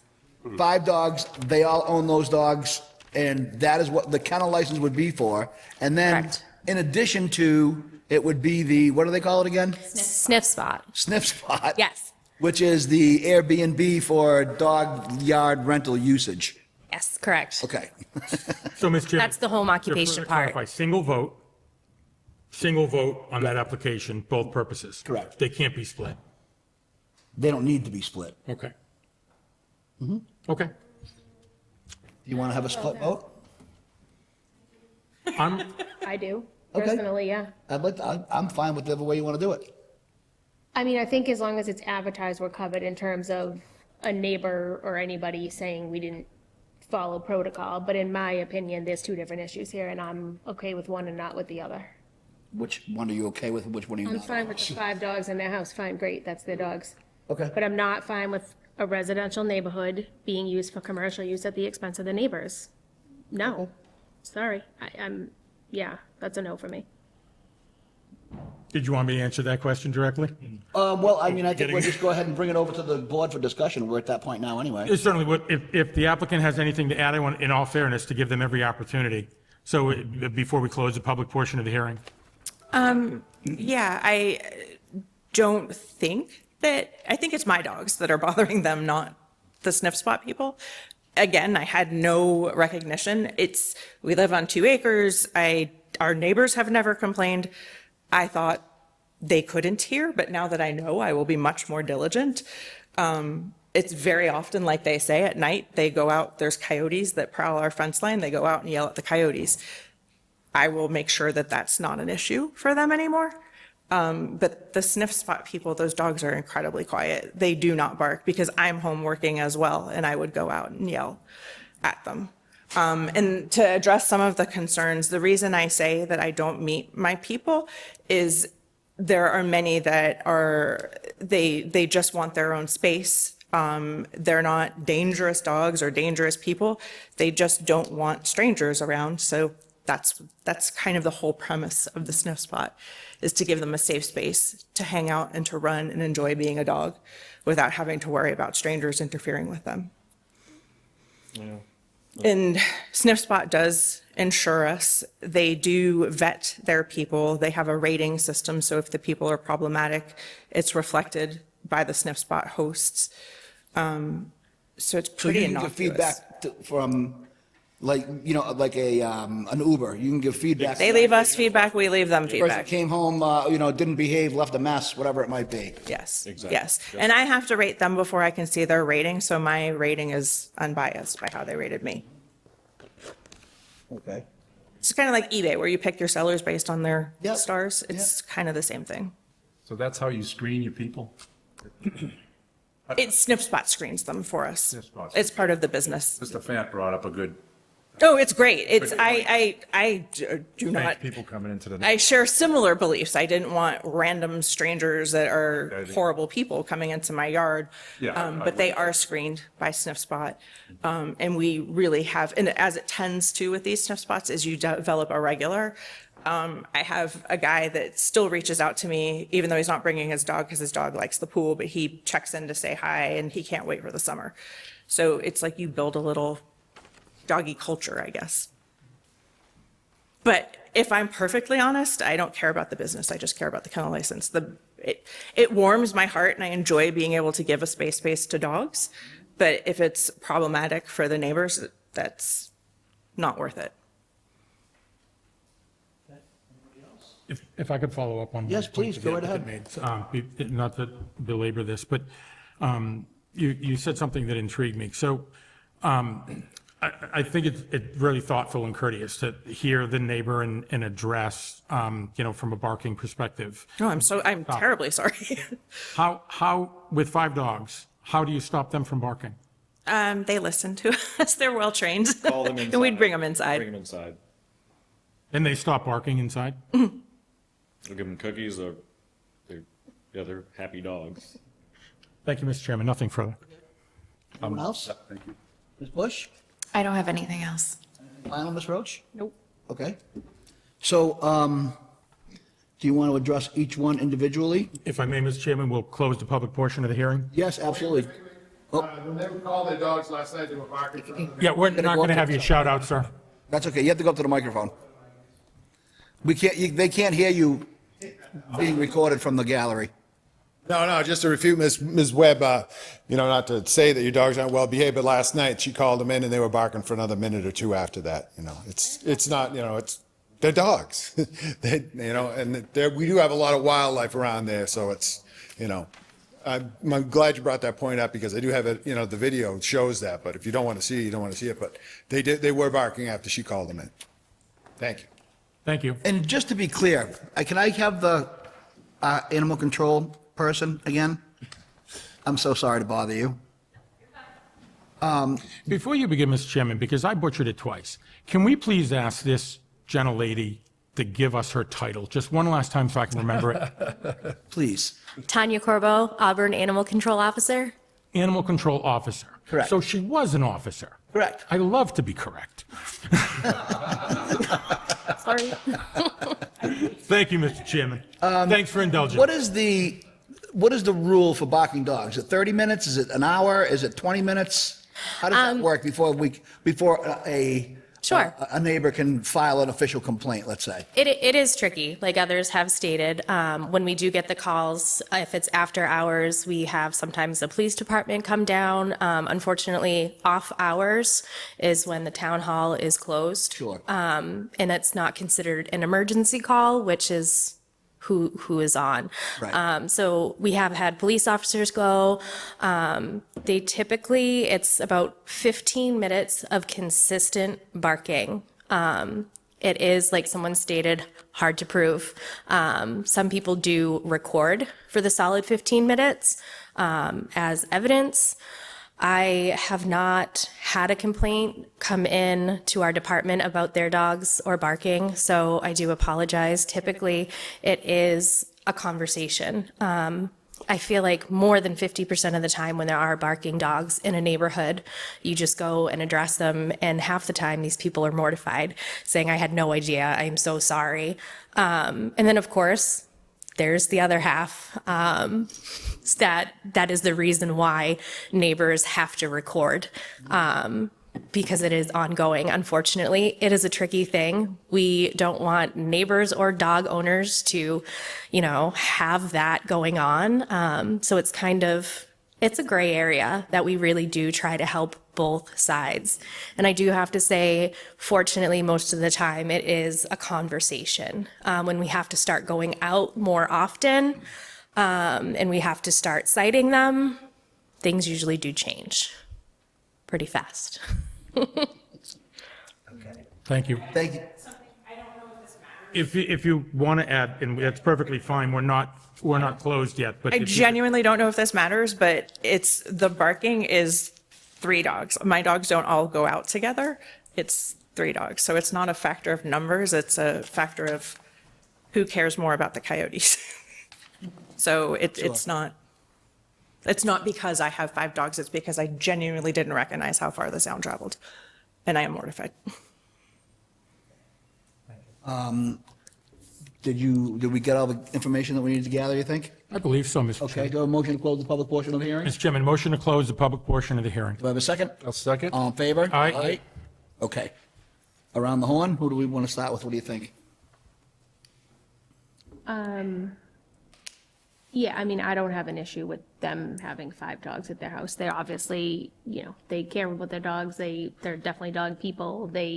It's one more than what we typically allow. If it was 9 or 10, I probably would not take that position, but I personally don't have that. I mean, the issue came about not from complaints. They tried to get dog licenses, which frankly half the people in town don't do. And they tried to get, I mean, I'm late every single year, so no judgment. But it wasn't, they're not complaining that it hasn't been any issues. So I don't really have an issue with that part. Okay. Hi, Mr. Chairman. Hi. I have an issue with both. So it's, what I appreciate is that this is, again, we take them all independently, but this is, again, a very thoughtful, articulate applicant that loves their animals as if they were family members. And I appreciate that connection. To me, any neighbor that has to put up with more than a single dog bark or a single dog bark, to me, is just something that we should be guarding against. 5 dogs, in a residential neighborhood. And what I can appreciate is dog owners, in my view, and I understand coming down on a certain side of this, I'm going to alienate half the population. But dog owners don't hear barking. I've seen it. It's their kids. And I try to appreciate that, but they literally don't hear it. And they don't know what it does to the detriment of a neighbor because they don't see it in the same way. So I'm a no on both counts. I don't think that any of these kennel operations should be in neighborhoods with any abutters. I'm not opposed to the business, but it should be in a commercial zoned area where neighbors aren't sleeping and existing. And the numbers of more than 1 or 2 dogs, to me, I can't wrap my head around that. Okay, I understand that. Kelsey? Yeah. I'm more on board with their own pets, the 5 dogs that they have.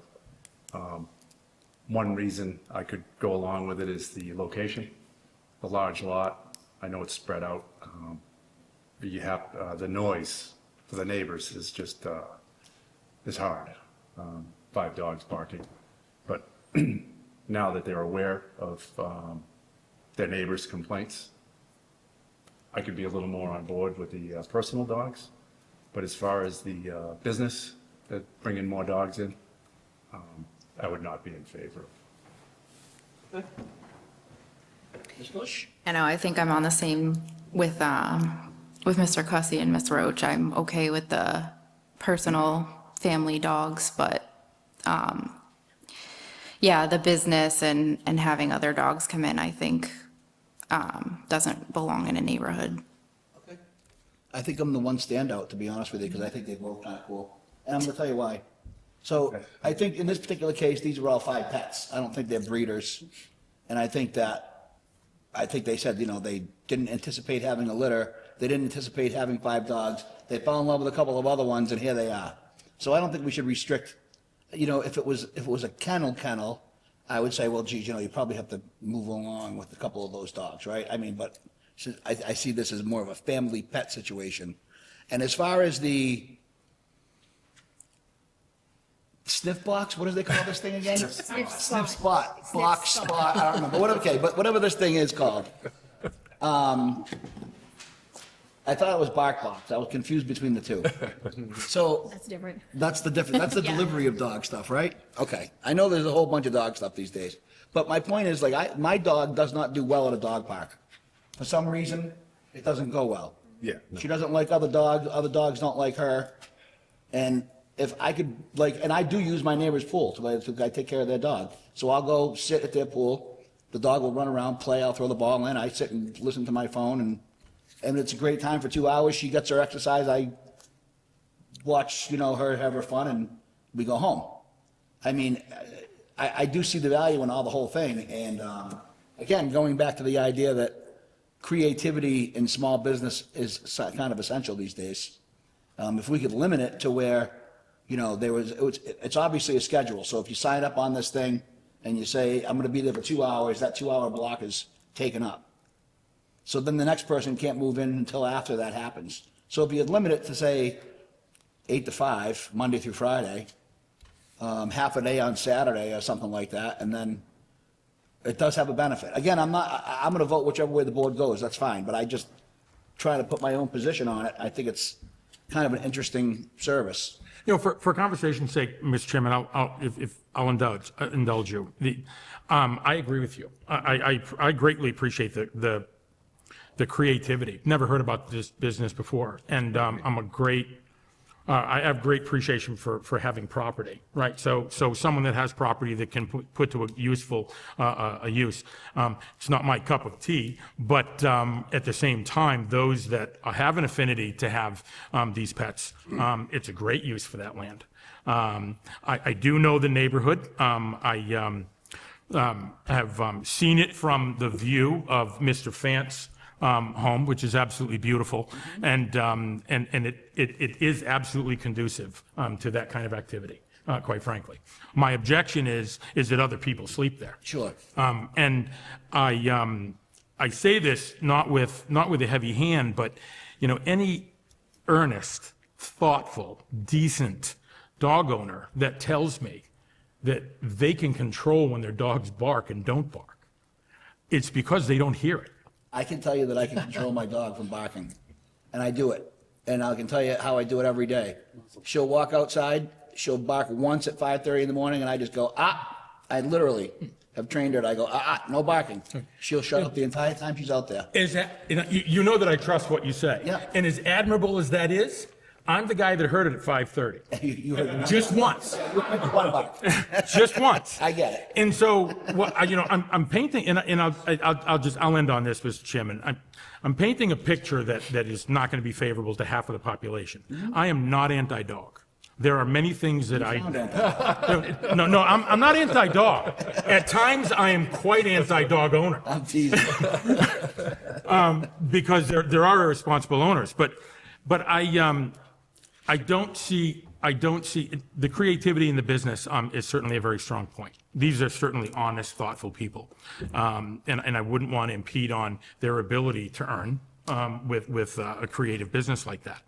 But when it comes to residential neighborhoods, I'm resolved that there is a protection of right of use and harmony that someone deserves being in their property, and when it's affected by a single bark, it unnerves me, because your happiness in having a dog and being a dog owner should not impede that from your neighbor who's not a dog owner. Understood. People have the right to have dogs. They have the right to walk them. They don't have the right to do in my yard what they do. Yep, I understand. And I'll never be able to wrap my head around that. And I know that's a bit biased, but these businesses and these activities do not belong next to neighbors. Okay. Anybody else? I think everybody else seems fairly. Like you were saying, the business is it's a neat business. It is. I've never heard of it, but yeah, it's creative, and I like the way they screen people. So obviously you wouldn't want to just have anyone coming in your yard, so. And Mr. Fant brought up that point, which was a good one. So, yeah, I mean, I think the 5 dogs though is good, but. Okay. But the business, I mean. Here we are. Okay, so, at 6:05 PM, applicant Jared Webb requesting a special permit under section 3912 of the Auburn zoning bylaw for a kennel at 3 Ashworth Street or Road, map 52, parcel 15. Do I have a motion? I'll make a motion. I'll make a motion to approve the special permit for the kennel. Are we limited to the 5 dogs? My motion's gonna. Okay. I'm gonna limit it to the 5, for them to have their 5 household dogs. I am not making a motion to approve the home occupation. Okay. So, to be clear, we have one to approve the 5 dogs as limited to 5 dogs as they are pets, and there's no home occupation. Do I have a second on that? Before we move forward, Mr. Chairman, as a point of order, because this is a combined application, You want to do it separately? do we have the opportunity to do it separately? I think it would be advantageous to do it separately for the applicant. Okay. To my chagrin, but I think it would be advantageous to the applicant and most fair if we had an opportunity to separate. Sure. So, go ahead, if you want to start over again. Yep, so I will make a motion to approve the 6:05 PM application for a special permit to operate a kennel that includes their 5 household pets. Okay. So do I have a second on that particular motion from Ms. Roach? Yeah, I'll second that. Okay, so let's do a roll call vote on that one then. So, Mr. Maron? Deny. Okay. Mr. Cussy? Approve. Ms. Bush? Approve. Ms. Roach? Approve. And I vote to approve. Okay, so the kennel is all set. So we want to go ahead and do the second one now for the home occupation? Sure. Okay. So I guess I'll make a motion to deny the special permit of the 605 application or the home occupation for them to operate the sniff spot. Okay, so we have a denial on the home occupation for sniff spot. Do I have a second? I'll second. So Vice Chair Maron? I approve. Mr. Cussy? Approve. Ms. Bush? Approve? Yeah. Okay. Yeah, it has to be done. Okay. Yeah, It has to be done in the. You're approving the denial. Okay. And you've already vote to approve, and I vote to approve. So you have your license for the 5 dogs, but unfortunately, the board decided that they didn't think that the sniff spot was the appropriate for that neighborhood. So you can go ahead and contact the Department of Inspectional Services, and they'll be in contact with you to get all your paperwork done, and you'll be all set with that end. All right? I'm sorry, just quick question. We already have people that are booked. Can I close bookings, but let the people that, I don't think that would be an issue. I would not expect you to have to cancel bookings. I think if you're going to run it out for a week or whatever it is, then. okay. Okay. Okay. Okay. Do I have a motion to close the hearing? Motion to close the hearing. Do I have a second? Second. All in favor? Aye. Aye. Any opposed? Hearing none, seeing none. Okay, so our 6:05 is over. If anyone would like to leave, we'll give you about a minute or two to head out the door of that one. Good evening, Mr. Fant. Good evening, Mr. Fant.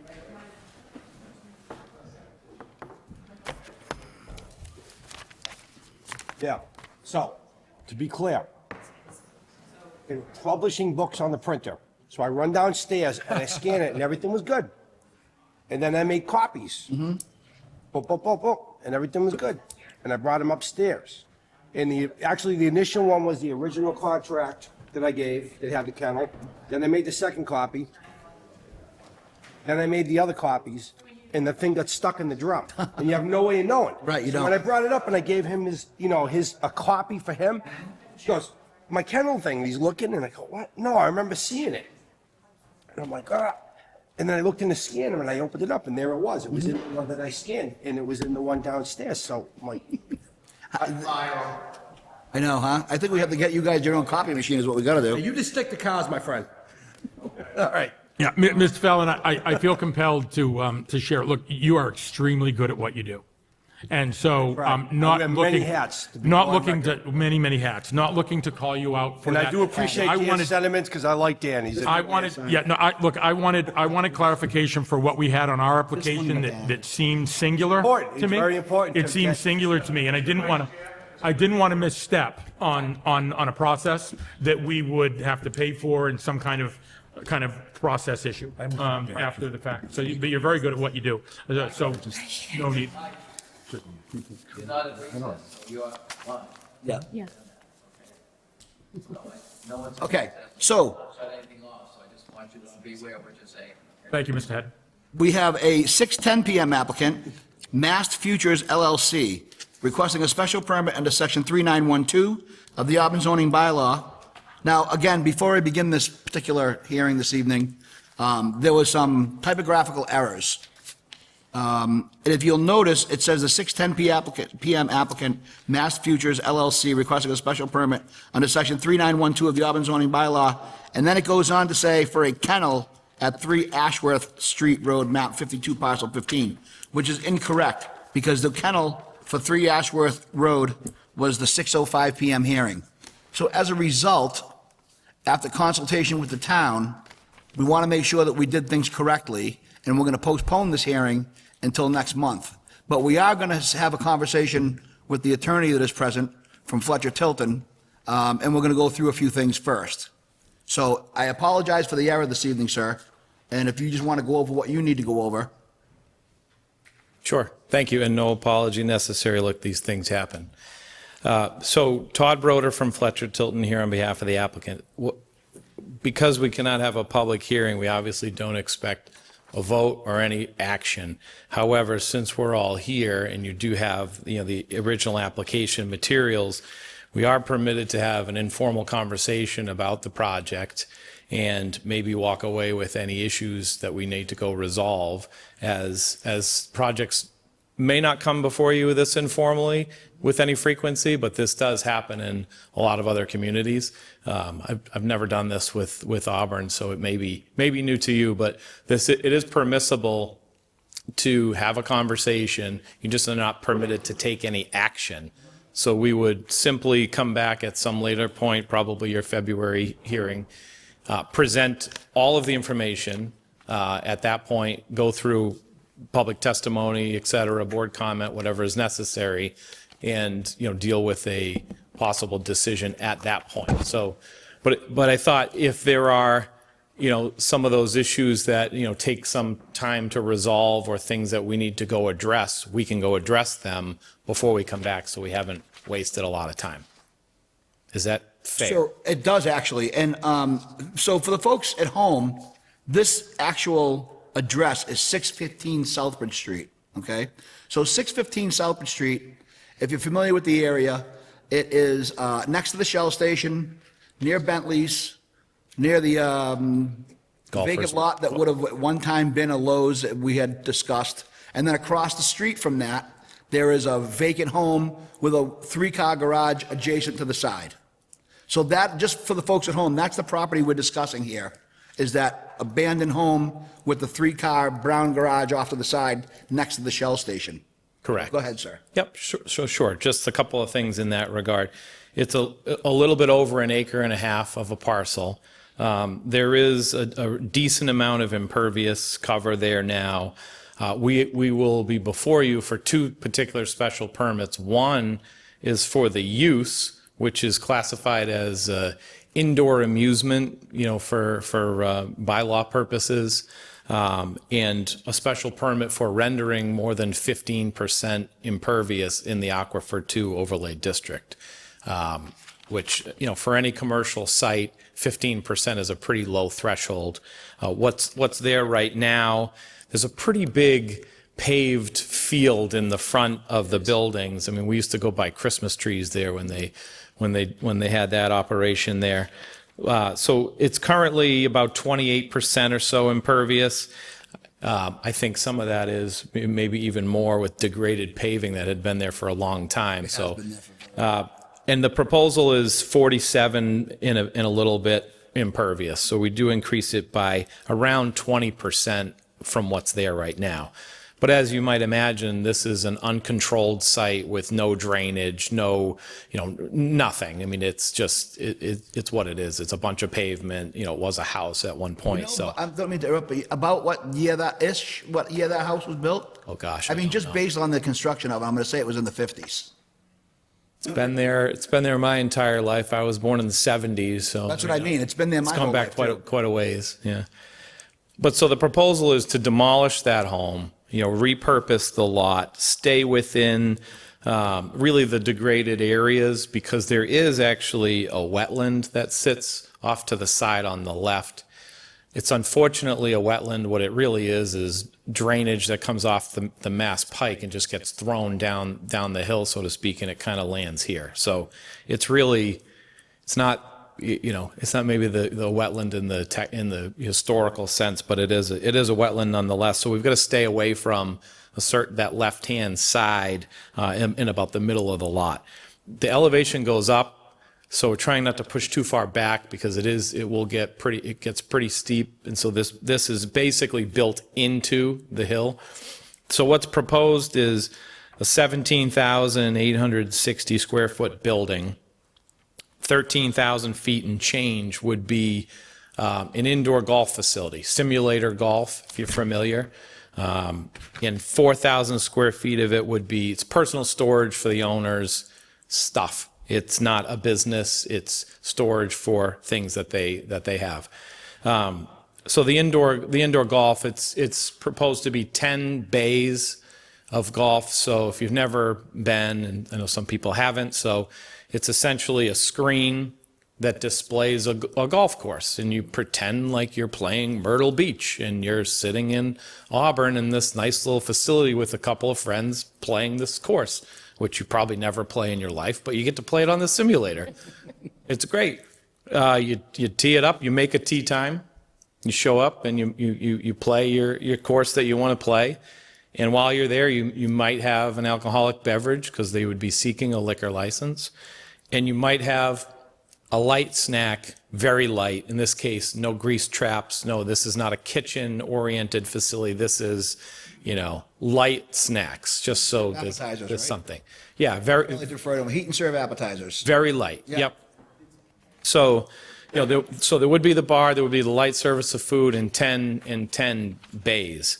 There's associated parking, 33 spaces, and there would be, all the requisite site improvements you might expect in terms of the paved area.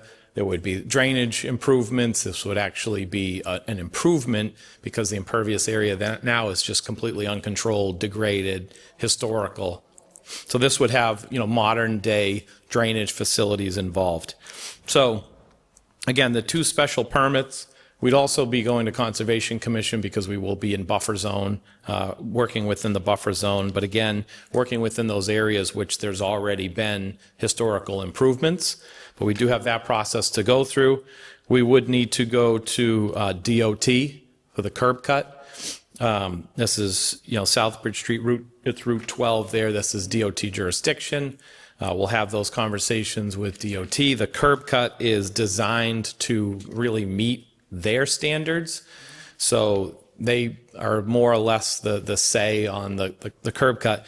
We did discuss this with DCG. It came up, the fire department was there and just said, look, as long as we are within 100 feet of the street, we would service this building from the street. We would not try to make vehicle access into the lot, which helps the parking situation. It'll be fully sprinklered, compliant with all of their requirements. We talked a little bit about the details with DCG, and that was a good conversation. There weren't any other concerns raised at DCG. Board of Health, more about just what are you really going to cook? How are you going to cook it? And we'll certainly deal with that. But there were no really major stumbling blocks with DCG. So, in the highway business zone, I would point out, this is a special permit situation. But if you look at the list of allowed uses by right in the highway business district, restaurants, retail, health clubs, there's a lot of uses that are allowed. This is just a little bit different because of the classification, and it's the right classification under the bylaw. But if it was a slightly different use, it would be probably not a restaurant, but it could be, a health club or something else, and we wouldn't honestly even be talking about the special permit for the use. So I only point out that it's in a district which I think the use is pretty appropriate, lines up with other uses that are allowed by right.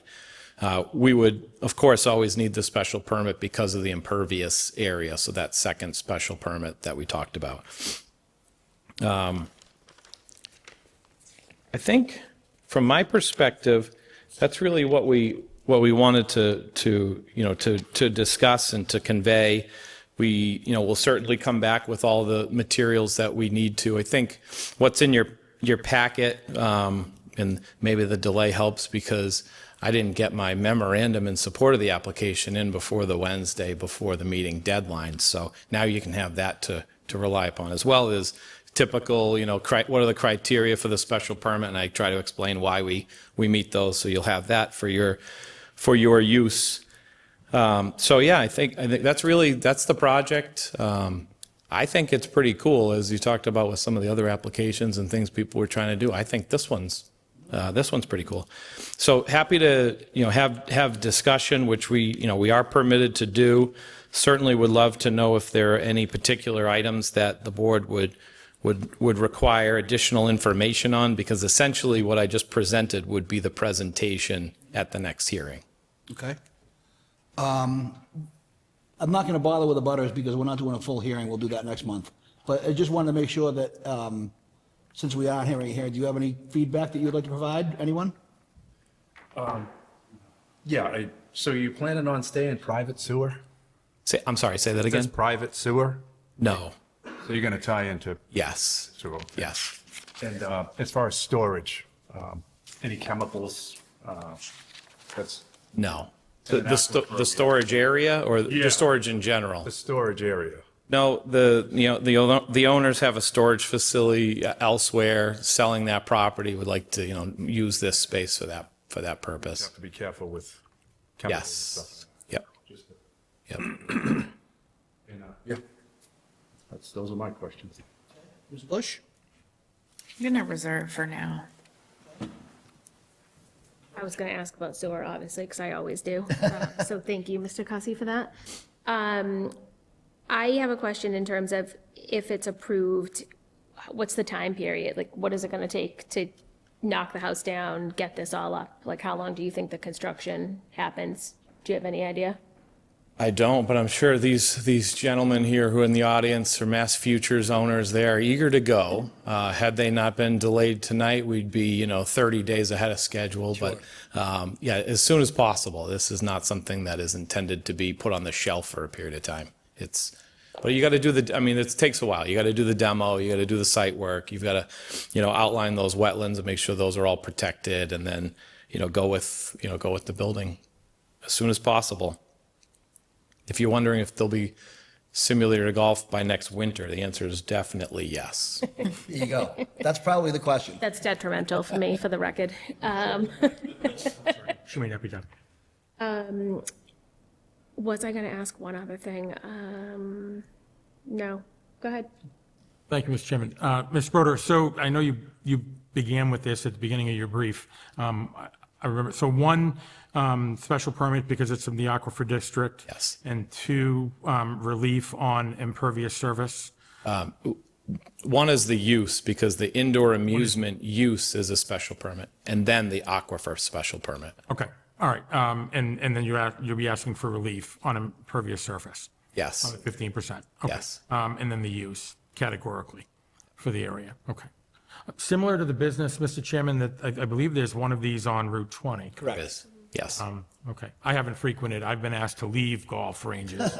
But I think I've never dared into one of these. I'd like to try, but I don't know whether or not it'd be. They're not live balls, right? Say that again? They're not live. They're live balls towards the screen? Yes. Yeah, I'd probably guess. But you're in a bit of a tunnel almost, if you will. So you hit towards the screen.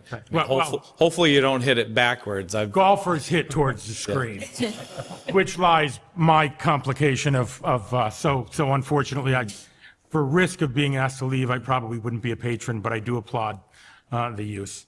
Thank you, Mr. Chairman. So just for the record too, if you recall, the one on Route 20 required a special permit because at the time, it just didn't have that description in the table of uses. Because honestly, this is a new phenomenon. We've never had this type of electronic, we had arcades as kids and different things like that, but this is a different thing these days. So I think it's more of a question of the bylaw catching up with technology, not necessarily restricting. So just for that feedback, to me, and again, I love the idea. I don't want to give away everything, but I think that it's a pretty low impact for an aquifer protection district, which to me, that's why our goal is to protect our water.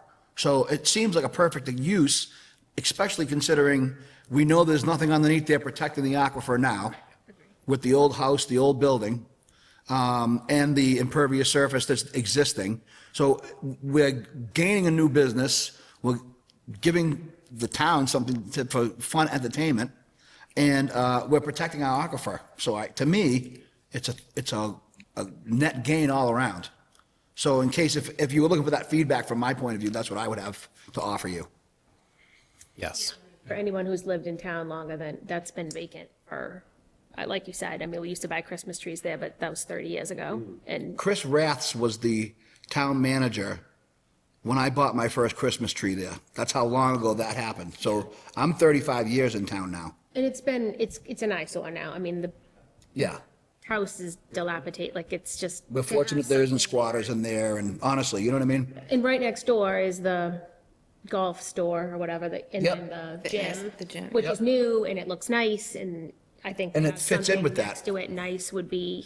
You have the would be golf nice. store right next door, right? It kind of fits in well. I'm hoping, to be honest with you, that could very possibly be a catalyst to attract some attention to that corner, let's say, right? Because Bentley's situation, the vacant lot across the street, where McCoy's Action Karate originally was, that building's been vacant for a long time. So this could be the spark that area needs too. So just for that, what it's worth.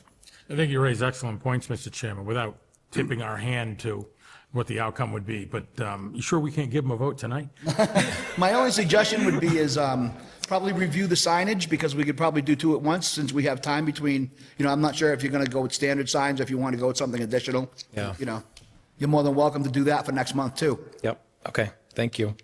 And I would offer, Mr. Chairman, if we have a full complement of the board when Mr. Broder returns, that perhaps he did such an eloquent job this evening that perhaps we can pair his need to give us a full brief next time, if we can retain this.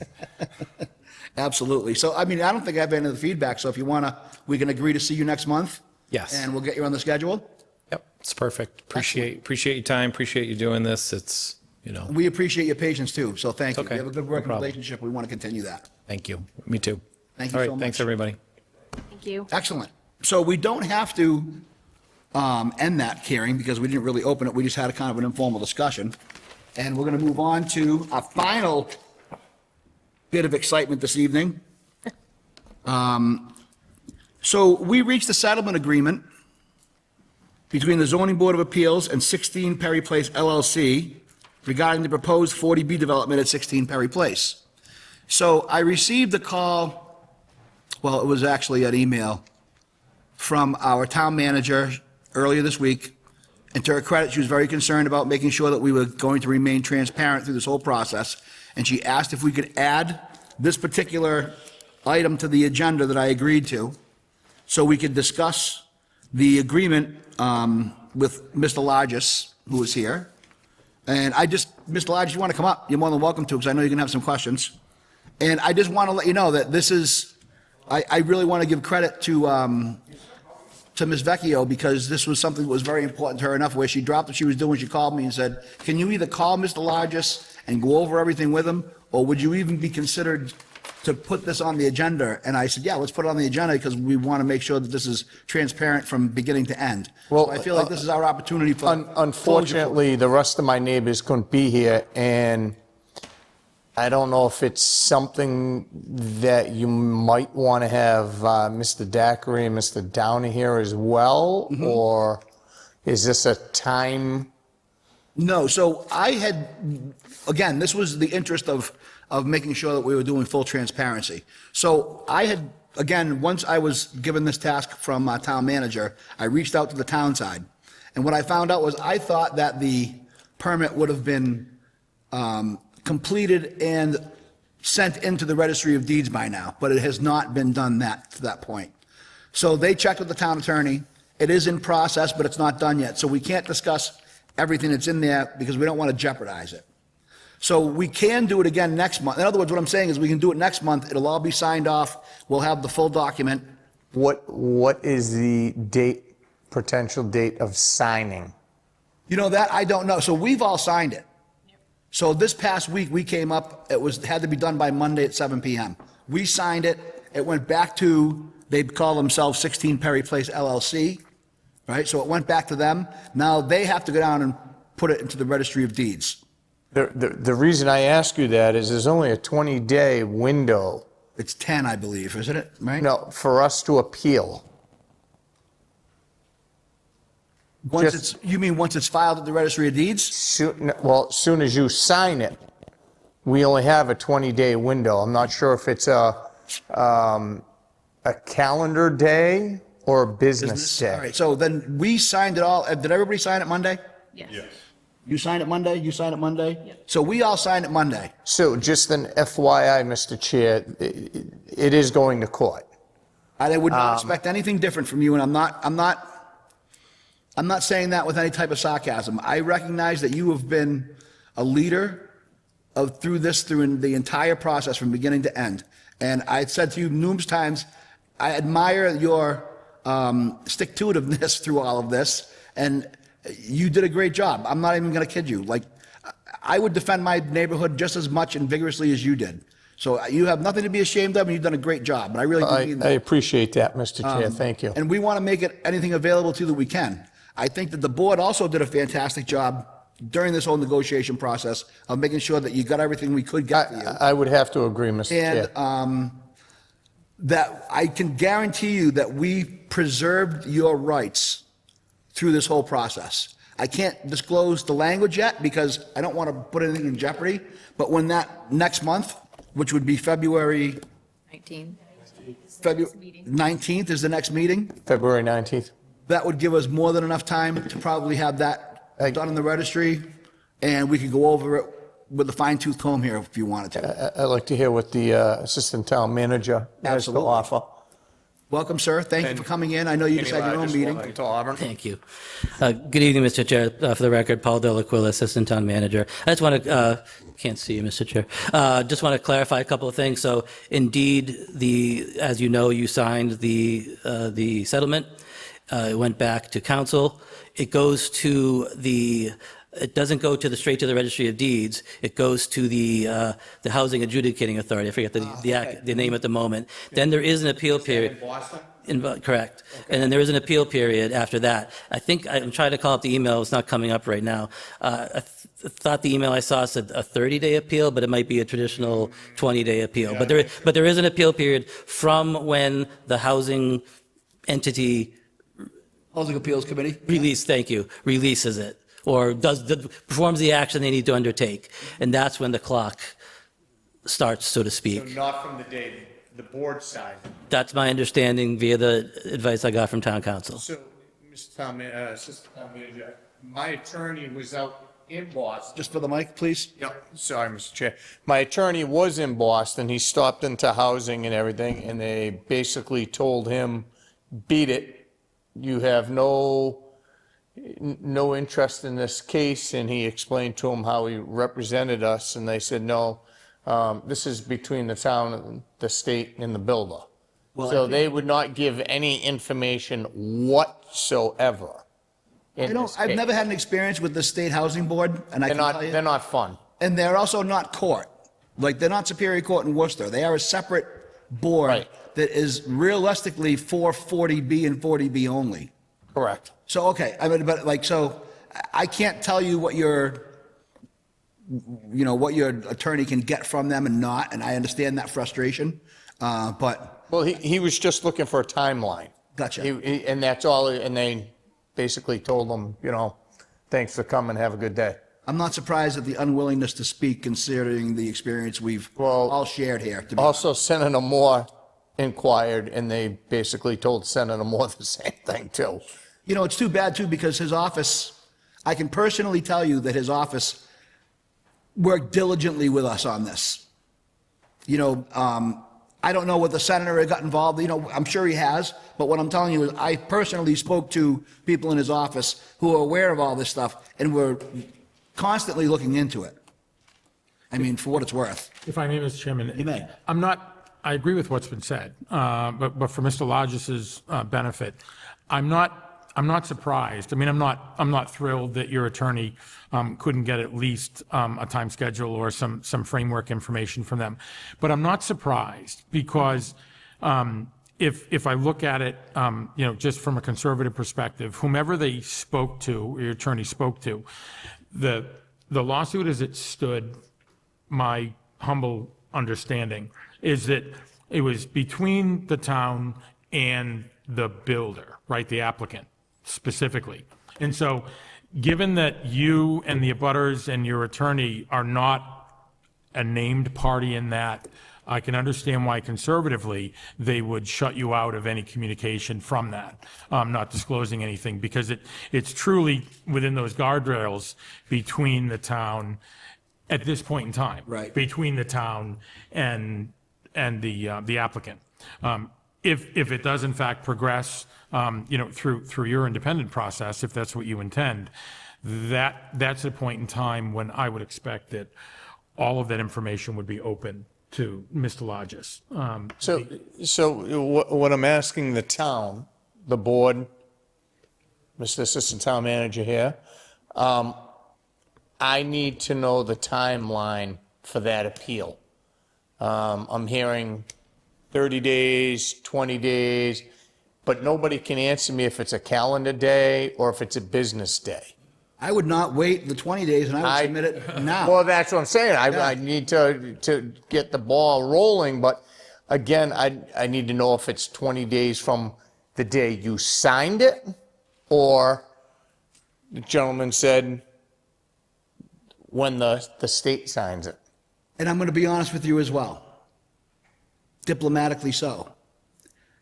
It's very challenging to get an answer out of the state when it comes to this stuff, as you know. You are because 100% right. Either you get an answer, and then within a month or two, that answer changes. Yes. And we've all experienced it. And I'm sorry, I don't like to say it, and I'm not trying to. I don't want to overly criticize this situation, but you all know where I stood on it, and it's a very frustrating situation for all of us.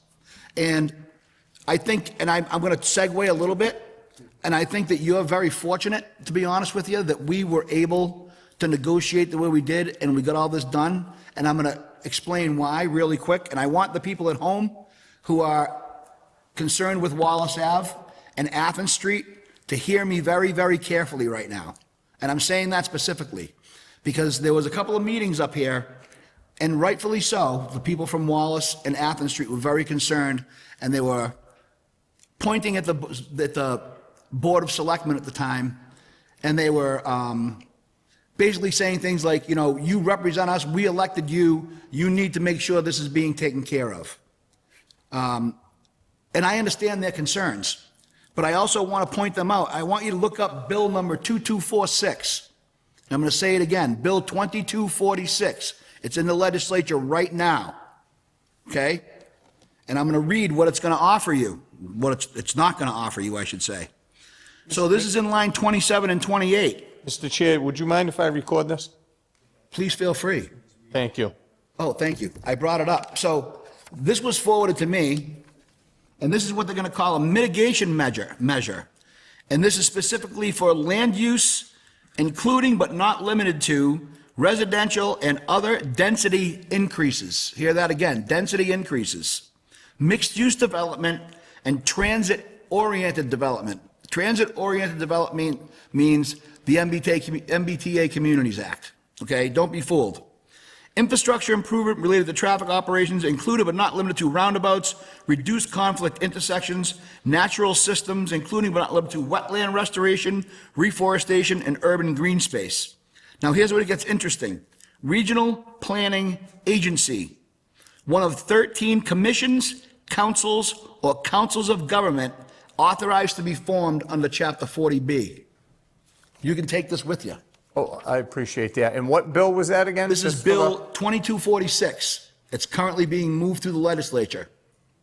Okay, thank you for bringing that. So they plan on developing 13 commissions, councils, or government-authorized councils to be formed under Chapter 40B.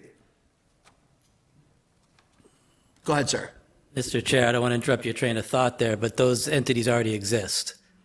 Well, this is for 2246, though. This is in this bill right now. Referring to 13 is referring to the existing 13 regional planning agencies in the state.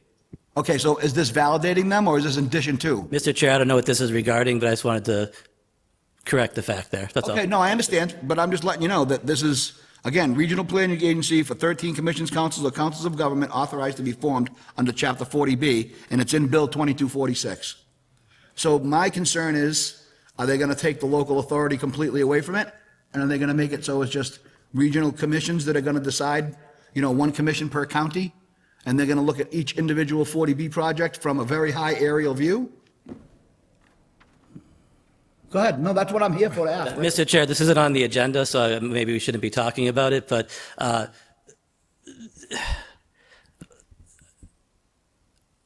lost my train of thought there. That's okay. But no, the 40B is, I don't have the legislative in front of me. 40B is the regional planning state law. Understood. The regional planning agencies were formed under 40B. 40B doesn't simply apply to affordable housing developments. Correct. So what you're referring to may or may not impact a project like this. Okay, I understand that. So, okay. May or may not, but I have again, because we're discussing this particular agreement that we worked on, and I'm just going to I want to give an overall scope of 40B. The reason I say that is because the abutters that had commented on these in the past were very concerned about the town not following through when things weren't happening. And so I just want you to know that we're all paying attention to this. We're all up to the 40B as quickly and as efficiently as we can, and trying to keep all the most pertinent information available to us. So that's all I'm trying to say.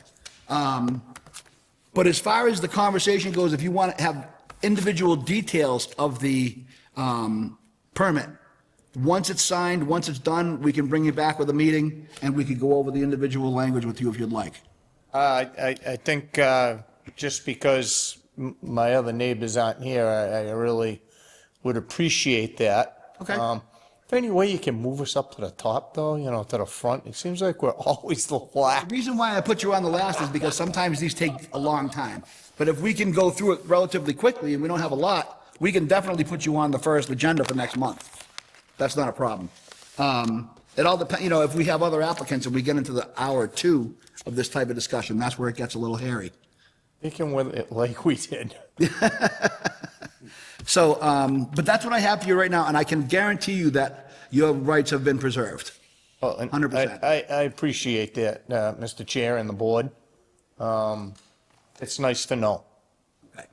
Thank you. And you know what I did provide too, if you're interested, is, you know, the town worked really hard. I was included in that to a degree.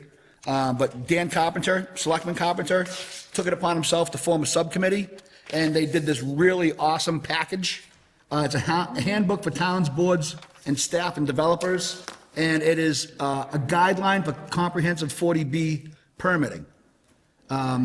So, and again, I'm saying this for the folks at home, and the reason why I'm pointing this out is because they were concerned of whether or not the town was representing them thoroughly and effectively, defending them on this 40B stuff. And what I can tell you is this comprehensive guide, that's probably 15 pages long now, was developed in conjunction with the Central Mass Regional Planning Council, and they're now using this to go to other towns and educate them. So the information that the town gathered, collected, and disseminated into this handout is actually being used to educate other towns now. So I do want people at home to know that we are on the cutting edge of this. They are taking care of this, that there's no stone not being overturned in this process in Auburn here. The town's doing a great job. So that's all I wanted to point out. And there is a couple available if you want to take one. Anybody else wants to take one and check them out?